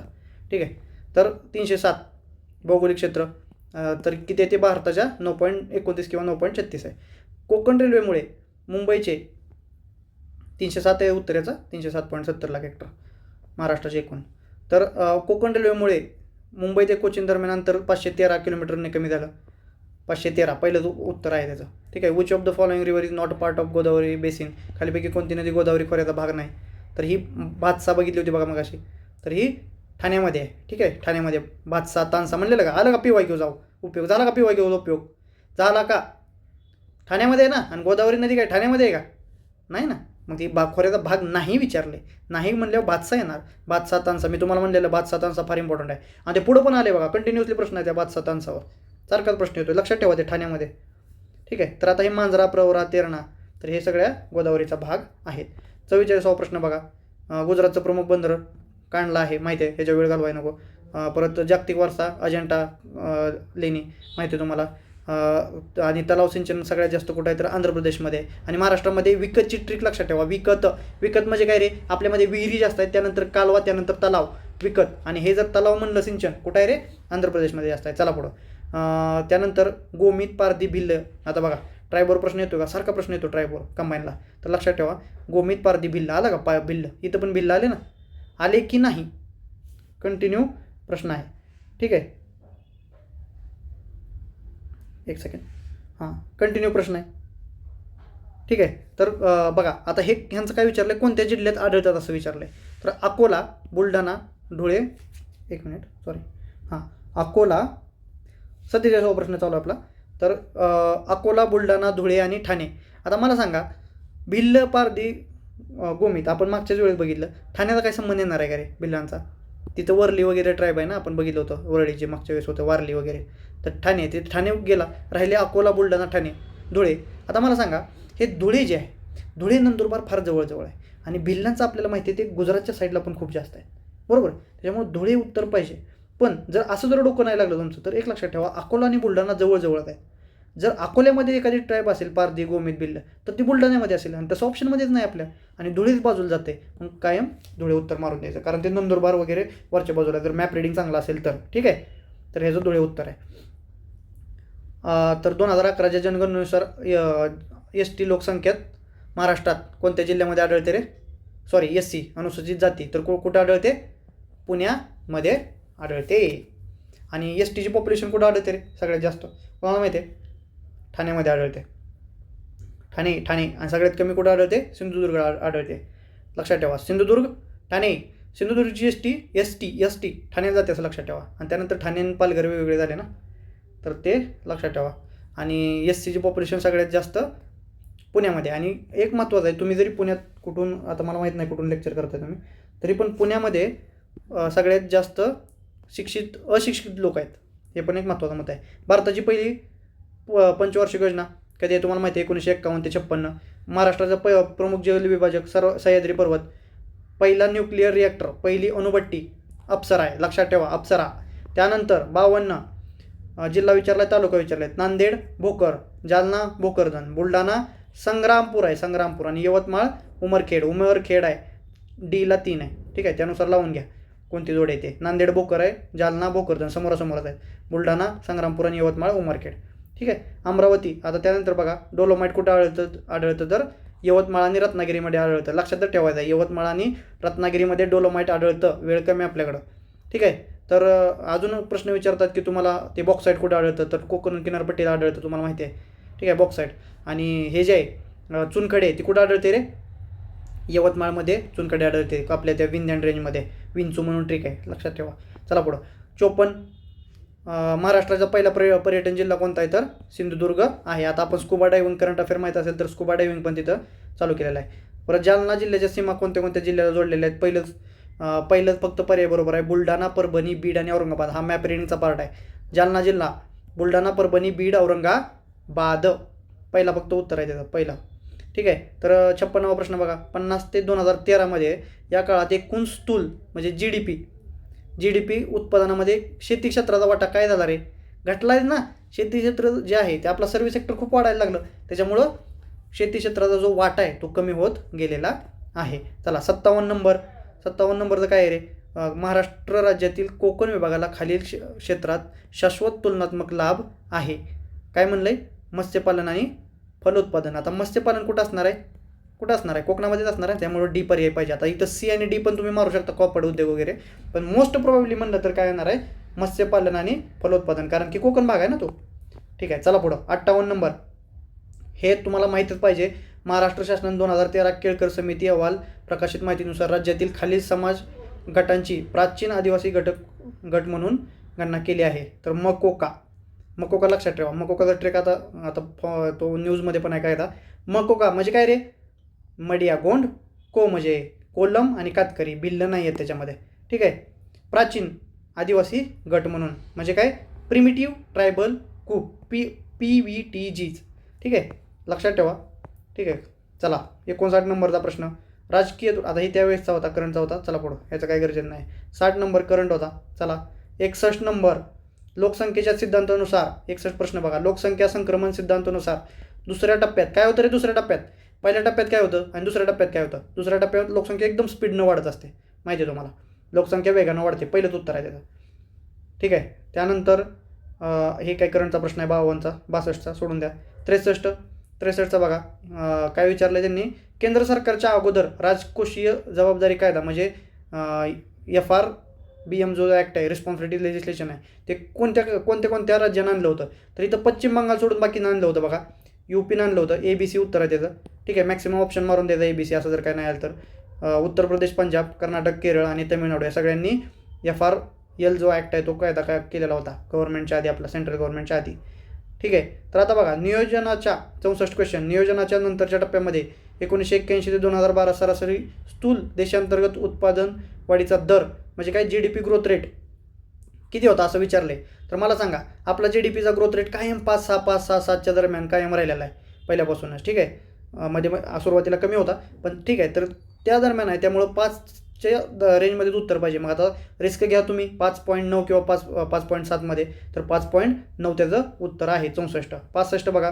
वरील पैकी सगळं याचं उत्तर आहे. सार्वत्रिक मूलभूत उत्पन्न, त्याच्यामध्ये काय काय येतं? तर युनिव्हर्सल बेसिक इन्कममध्ये सार्वत्रिकता, बिनशर्तता म्हणजे एक युनिव्हर्सॅलिटी असते, अनकंडिशनल तुम्ही देता पैसे त्यांना युनिव्हर्सल बेसिक इन्कममध्ये, जसं लाडकी बहिणीची योजना आहे, फुकटच पैसे वाटप कार्यक्रम चालू असतोय, सार्वत्रिक असते, बिनशर्त, शर्तच नाही त्याला, तसंच असते जे युनिव्हर्सल बेसिक इन्कम. तर ह्याचं ऑल ऑफ द अबाव उत्तर आहे. आणि तुम्हाला मगाशी सांगितलेलं मी, ऑल ऑफ द अबाव दिसलं की थोडंसं डोकं लावायचं जर अशा फॉर्मॅटमध्ये असेल तर. आता कसा फॉर्मॅट हा PYQ वरूनच कळतोय तुम्हाला, ठीक आहे. तर 66 काय बघा, 2004-5 मधील सार्वजनिक उपक्रमांच्या कामगिरीवरून नवीन आर्थिक पर्यावरणामध्ये सार्वजनिक उपक्रम तेव्हाच चांगली कामगिरी करू शकतात जेव्हा पुरेशी स्वायत्तता दिल्यानंतर नोकरशाही व राजकीय नियंत्रणात घट. बरोबर आहे. जर पॉलिटिशियनचं जर इंटरफरन्स असेल तर तुम्ही काम करू शकता का रे व्यवस्थितपणे? नाही करू शकत काम, बरोबर. आणि सार्वजनिक त्यासाठी गटच करावं लागेल, त्यामुळे ते बरोबर आहे. पुरेशी स्वायत्तता दिल्यानंतर, पहिला ऑप्शन पुरेशी स्वायत्तता दिल्यानंतर, बरोबर आहे. सार्वजनिक उपक्रमांमध्ये खाजगी संस्कृती सुरू करणे, बरोबर आहे. सर्व उपाययोजना बरोबर आहेत, ऑल ऑफ द अबाव.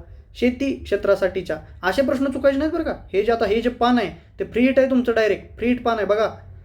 असे प्रश्न चुकायचे नाहीत, लॉजिकचे प्रश्न आहेत. शेती क्षेत्रासाठीच्या आर्थिक नियोजनाची खालीलपैकी उद्दिष्ट आहेत, असे जरवशे प्रश्न असतात. आता शेती क्षेत्रासाठी त्यांनी काय विचारले? उद्दिष्ट विचारलेत. आता मला सांगा, शेती क्षेत्राच्या नियोजनाची काय उद्दिष्ट असतील रे? शेती उत्पादनात वाढ तर करावं लागेल ना, नाही तर नियोजन कशाला करायचं आहे? जर रिझल्टच भेटणार नसेल तर प्लॅनिंग कशाला करायचं? रोजगार संधीमध्ये वाढ, बरोबर आहे ना. रोजगार संधीमध्ये पॉझिटिव्ह आहे. ग्रामीण भागातील उत्पन्नातील विषमता कमी करायची आपल्याला. ग्रामीण भागाची उत्पन्नातील विषमता आहे ती कमी करायची, बरोबर आहे. All of the above. झाला का रे? हे फ्री हिटचं पान होतं, तुम्हाला भेटलं फ्री हिटचं पान. 68 चला, प्रधानमंत्री मुद्रा योजना, सरकारी योजना, त्याची उद्दिष्ट विचारले आहेत. लगेच लागून जाते याचं. प्रधानमंत्री मुद्रा योजना हे बेसिकचा पार्ट आहे. त्यासाठी आपल्याला माहिती आहे उद्योगांसाठी होतं. 4 नंबर मायक्रो जे एंटरप्राइजेस आहेत, उद्योग आहेत, त्यांचा वित्त करण्यासाठी आणि विकास करण्यासाठी. ही कधीची योजना आहे? 2015ची योजना आहे. सौभाग्य योजना ही 2017ची आहे. सौभाग्य कशासाठी होते रे? सार्वत्रिक घरगुती विद्युतीकरण म्हणजे इलेक्ट्रिफिकेशन करायचं आपल्याला. सौभाग्य ठीक आहे. आणि प्रधानमंत्री उज्ज्वला योजना ही 2016ची आहे, लक्षात ठेवा. तर ही कशासाठी होती उज्ज्वला योजना? दारिद्र्य रेषेखालची जी कुटुंब आहेत त्यांना LPG द्यायचा होता उज्ज्वला. ते तुम्ही जर पेट्रोल पंप वगैरे गेला असेल तर मोदी साहेबांचा असा फोटो लावलेला असतो बघा, उज्ज्वला योजना म्हणून. असं एक ती इथं महिला बसलेली असते खाली आणि मोदी साहेब असे खूप मोठा पोस्टर असतो. तर ते उज्ज्वला योजनेचा पोस्टर असतो, ठीक आहे. आणि अजून एक आहे उजाला म्हणून. ती कशासाठी आहे रे? ते आपल्याला स्ट्रीट लाईटिंगचे जे स्ट्रीट लाईट जे असते त्याचं लॅम्पचं असते त्या संबंधित आहे. आणि जी उदय नावाची स्कीम आहे, उज्ज्वल डिस्कॉम अशुरन्स योजना, उदय 2015ची स्कीम आहे. तर हे कशासाठी? उदय वीज वितरण कंपन्यांसाठी आर्थिक आरोग्य सुधारणे त्यासाठी, ठीक आहे. तर ह्या योजना तुम्हाला माहीत पाहिजे, त्यानुसार उत्तर येईल आपलं. 69 हा प्रश्न बऱ्याच वेळा येतो. ज्यांना ना व गुण, आता हे बघा, हे जरा मराठीत वाचायला कठीण जाते. If deprivation score is -% of greater that household is multidimensionally poor. जर समजा एखादा स्कोर आहे त्याच्यावर जर तुम्ही गेला तर तुम्ही मल्टीडायमेन्शनली पुअर आहे. तर तो स्कोर काय? तर 33.33 आहे. याच्या जर तुम्ही वर गेला तर तुमचा खूप मल्टीडायमेन्शनली पुअरमध्ये तुम्ही जात असता, ठीक आहे. आणि 50च्या वर गेला तर मग तुम्ही एक्स्ट्रीम पॉवर्टीकडे जात असताय, ठीक आहे. 50च्या वर गेला तर ह्याचं उत्तर आहे 33.33 डेप्रिव्हेशन स्कोर, ठीक आहे. आता मौद्रिक धोरण म्हणजे असे नियामक धोरण की ज्याद्वारे केंद्रीय बँक काय करते रे? काय काम आहे केंद्रीय बँकेचं? सार्वजनिक खर्च काम आहे का केंद्रीय बँकेचं? चूक. पैशाचा पुरवठा, बरोबर. पैशाचा पुरवठा म्हणजेच काय? सप्लाय ऑफ मनी. आणि टॅक्स रेव्हेन्यू काय आपल्या RBIचं काम आहे का? आला का RBIवर प्रश्न? कायम RBIवर प्रश्न आहे. सिंपल प्रश्न असतात. टॅक्स रेव्हेन्यू एवढंच तुम्हाला म्हणलं ना डिफरन्स. RBI आणि गव्हर्नमेंट ह्या दोन्हीतला डिफरन्स 100% प्रश्न आहे एक. तर सप्लाय मनी हे त्याचं उत्तर आहे, पैशाचा पुरवठा RBI. 71वा प्रश्न काय रे? आता हे वाचून घ्या तुम्ही. हे कशाचं चालू झालं? सायन्सचं चालू झालं बघा. अंतर्वक्र आरसा म्हणजे आता हे आपल्याला काय करावं लागेल? इंग्लिशमध्ये वाचावं लागेल. If the incident ray is parallel to the principal axis then reflected ray passes through focus. नाही कळलं ना? इफ इन्सिडेंट रे जर पॅरलल असेल ॲक्सिसला तर reflected ray passes through focus. तर रिफ्लेक्टेड रे फोकसमधून माघार येतो.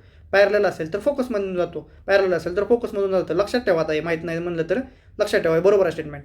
If incident ray is passes through focus, जर त्या फोकस, आता इथं उलटं केलं, इन्सिडेंट रे जर फोकसमधून जात असेल तर रिफ्लेक्टेड रे पॅरलल असतो, तर हे वाईस वर्सा ट्रू आहे. दोन्ही स्टेटमेंट बरोबर आहेत, ठीक आहे.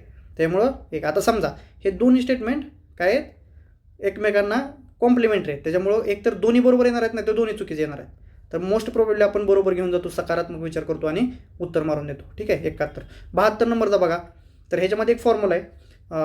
तर ह्याच्यामध्ये काय काढायला लावलं त्यांनी, फाइंड द हीट काढायला लावले. हीट इन द कॅलरीमध्ये current of 0.3 ampere is pass. जर करंट पास केला तुम्ही 0.3 इज पास टू द कॉईलमधून जर करंट पास केला 0.3, रेजिस्टन्स त्याचा 418 दिला आहे आणि 1 मिनिट टाईम दिला आहे. तर त्यानुसार तुम्हाला फॉर्म्युला सांगतो, H=I²RT.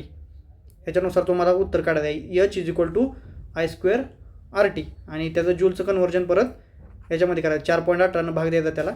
आता हे तुम्हाला असं सांगून जमणार नाही, ते प्रॉब्लेम आहे, तुम्ही समजून घ्या. त्याचं उत्तर काय येते ते काढून बघा. ठीक आहे. त्यानंतर 73 बघा, जो आपण डिस्कस करू शकतो तो पार्ट डिस्कस करूयात. योग्य जोड्या जुळवा. आता बघा, जे तुम्हाला माहिती आहे ओमचं काम काय होतं रे, ओम नव्हे, ओहम जॉर्ज ओम. तर काय हे काम होतं रे, काय काम होतं, रेजिस्टन्स इन इलेक्ट्रिक सर्किट, हे रेजिस्टन्सचं काम केलेलं होतं, बरोबर. तर हे ओम बीला काय लावलं, 4 लावलं. बीचं 4 कुठं आहे रे, 1 आणि 2 ऑप्शनमध्ये, म्हणजे पहिल्या आणि दुसऱ्यामध्ये येणार आहे. म्हणजे सी व्ही रमन जे होते ते कशाला ऑटोमॅटिकली लागून गेले, स्कॅटरिंग ऑफ लाईटला. आता राहिला फॅरेडे आणि कोण राहिला, ऑर्स्टेडचं काम काय, फॅरेडेचं काम काय आणि ऑर्स्टेडचं काम काय. तर लक्षात ठेवा इथून पुढं, ऑर्स्टेडचं काम आहे magnetism due to electric current आणि फॅरेडेचं काम आहे इलेक्ट्रिक मोटार. फॅरेडे लक्षात ठेवा मोटारचा संबंधित आहे म्हणून. चला पुढं 74, थोडंच राहिले आता. 74 काय विचारलं रे, 74 जनरल फॉर्म्युला, अल्कलाईनचा फॉर्म्युला विचारला आहे. अल्कलाईन, अल्कीन, अल्काईन हे तिन्ही लक्षात ठेवा फॉर्म्युले. अल्केनचा काय, अल्कीनचा काय, अल्काईनचा काय, काईनचा काय रे, CnH2n-2 -2 करायचं असतं अल्काईनमध्ये. 3 नंबरचे स्टेज आहे ना, ट्रिपल बॉन्ड असतो, ट्रिपल बॉन्ड. सिंगल बॉन्ड म्हणलं की अल्केन, अल्कीन म्हणलं की डबल बॉन्ड, अल्काईन म्हणलं की ट्रिपल बॉन्ड. त्याच्यामुळं CnH2n-2. आता हे पहिला जो आहे तो अल्केनचा आहे, दुसरा जो आहे तो अल्कीनचा आहे आणि तिसरा जो आहे तो अल्काईन, म्हणजे जो प्रश्न उत्तर आहे. ठीक आहे. आता 75 बघा, क्रायोलाईटचं विचारलं आहे. क्रायोलाईटचं काय ओव्हर विचारले. तर हे क्रायोलाईट कशाचं आहे, Na3AlF लक्षातच ठेवा. क्रायोलाईट सोडियम, ॲल्युमिनियम सोडियम, तर Na3AlF6. तर ह्याचं काय, क्रायोलाईटचं कुठं लागते जोडी बघा, Na3AlF म्हणजे 7 नंबरला जोडी लागते, 7 नंबरला. ठीक आहे. मॅग्नेटाईट, हिमॅटाईट, लिमोनाईट तुम्हाला माहिती असेल. तर मॅग्नेटाईट त्यातलं कशाचं आहे रे, हा आयरनचा ओव्हर आहे. Magnetite, limonite. तर मॅग्नेटाईट जो आहे तो आयर्नचा आहे. हिमॅटाईटचा फॉर्म्युला Fe2 होत रे, त्यानंतर मॅग्नेटाईट येतं. मॅग्नेटाईटचा Fe कशाला म्हणतो आपण, आयरनला म्हणतो ना. तर 4 नंबरचा ऑप्शन लागतोय बघा, Fe3O4, 4 नंबरचा ऑप्शन लागतोय मॅग्नेटाईटचा. आता मग हे 2 लक्षात ठेवा, मॅलाचाईट आणि काय, स्फालेराईट. मॅलाचाईट कशाचं आहे, कॉपरचा आहे. मॅलाचाईट, चाईट लक्षात ठेवा, मॅलाचाईट काय, कॉपर आहे. आणि म्हणजे इथून पुढे प्रश्न आला तर चुकायला नको रे.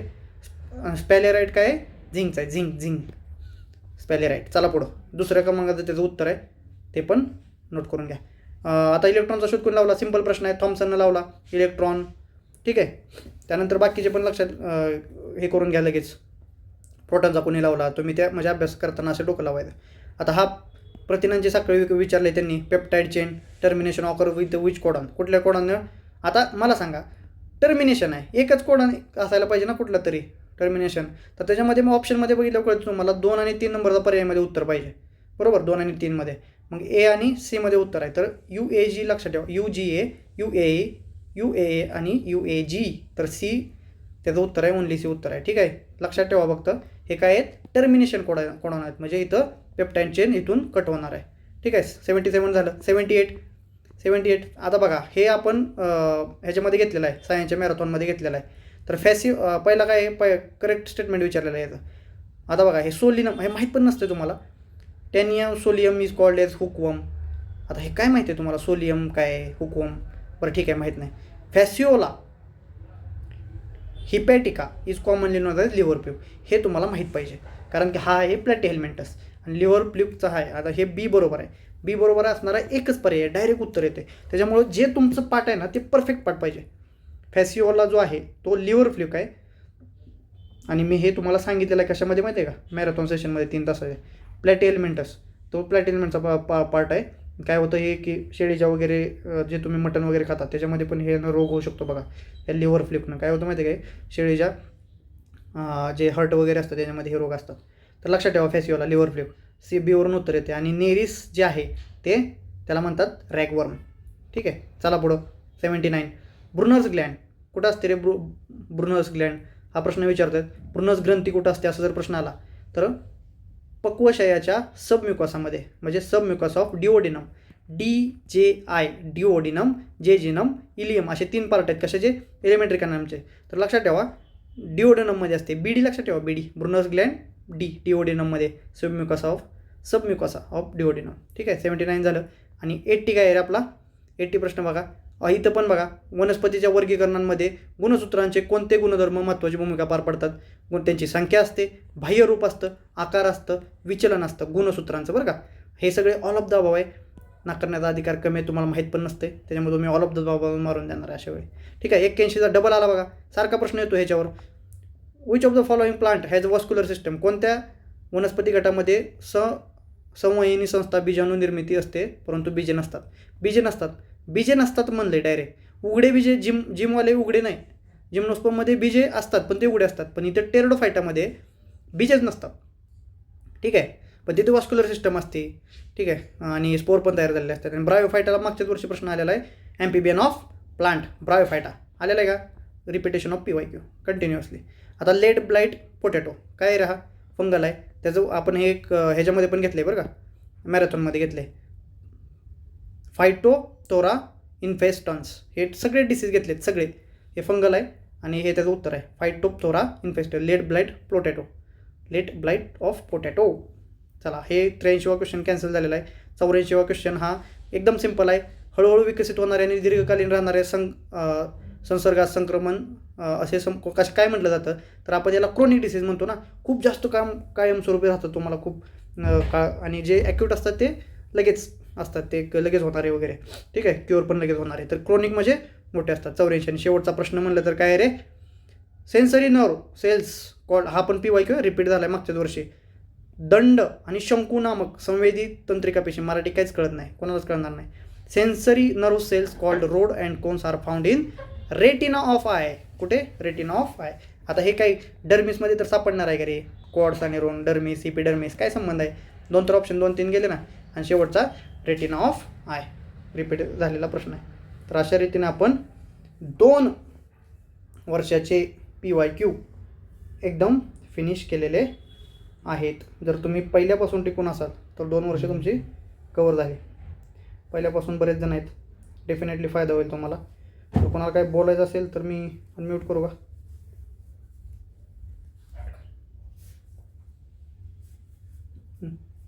वजन कमी केलं. थांबा, ठीक आहे.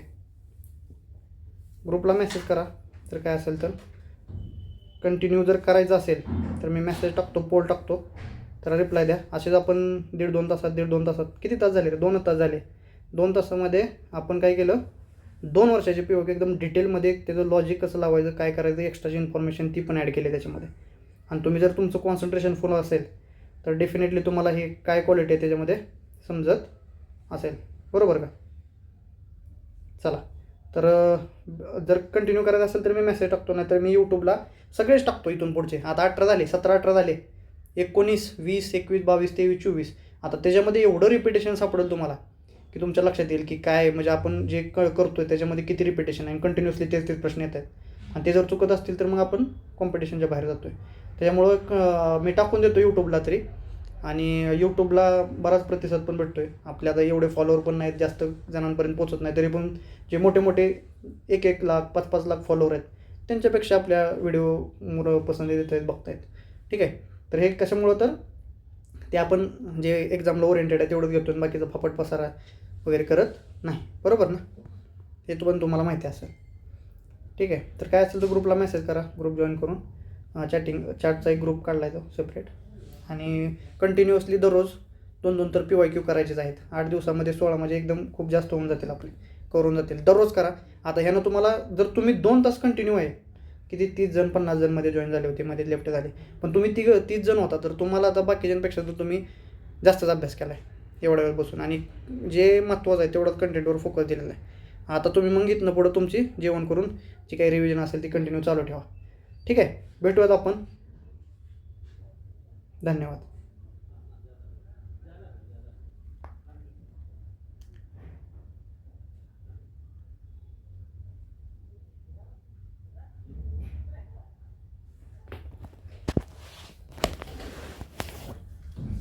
चला. झालं चला.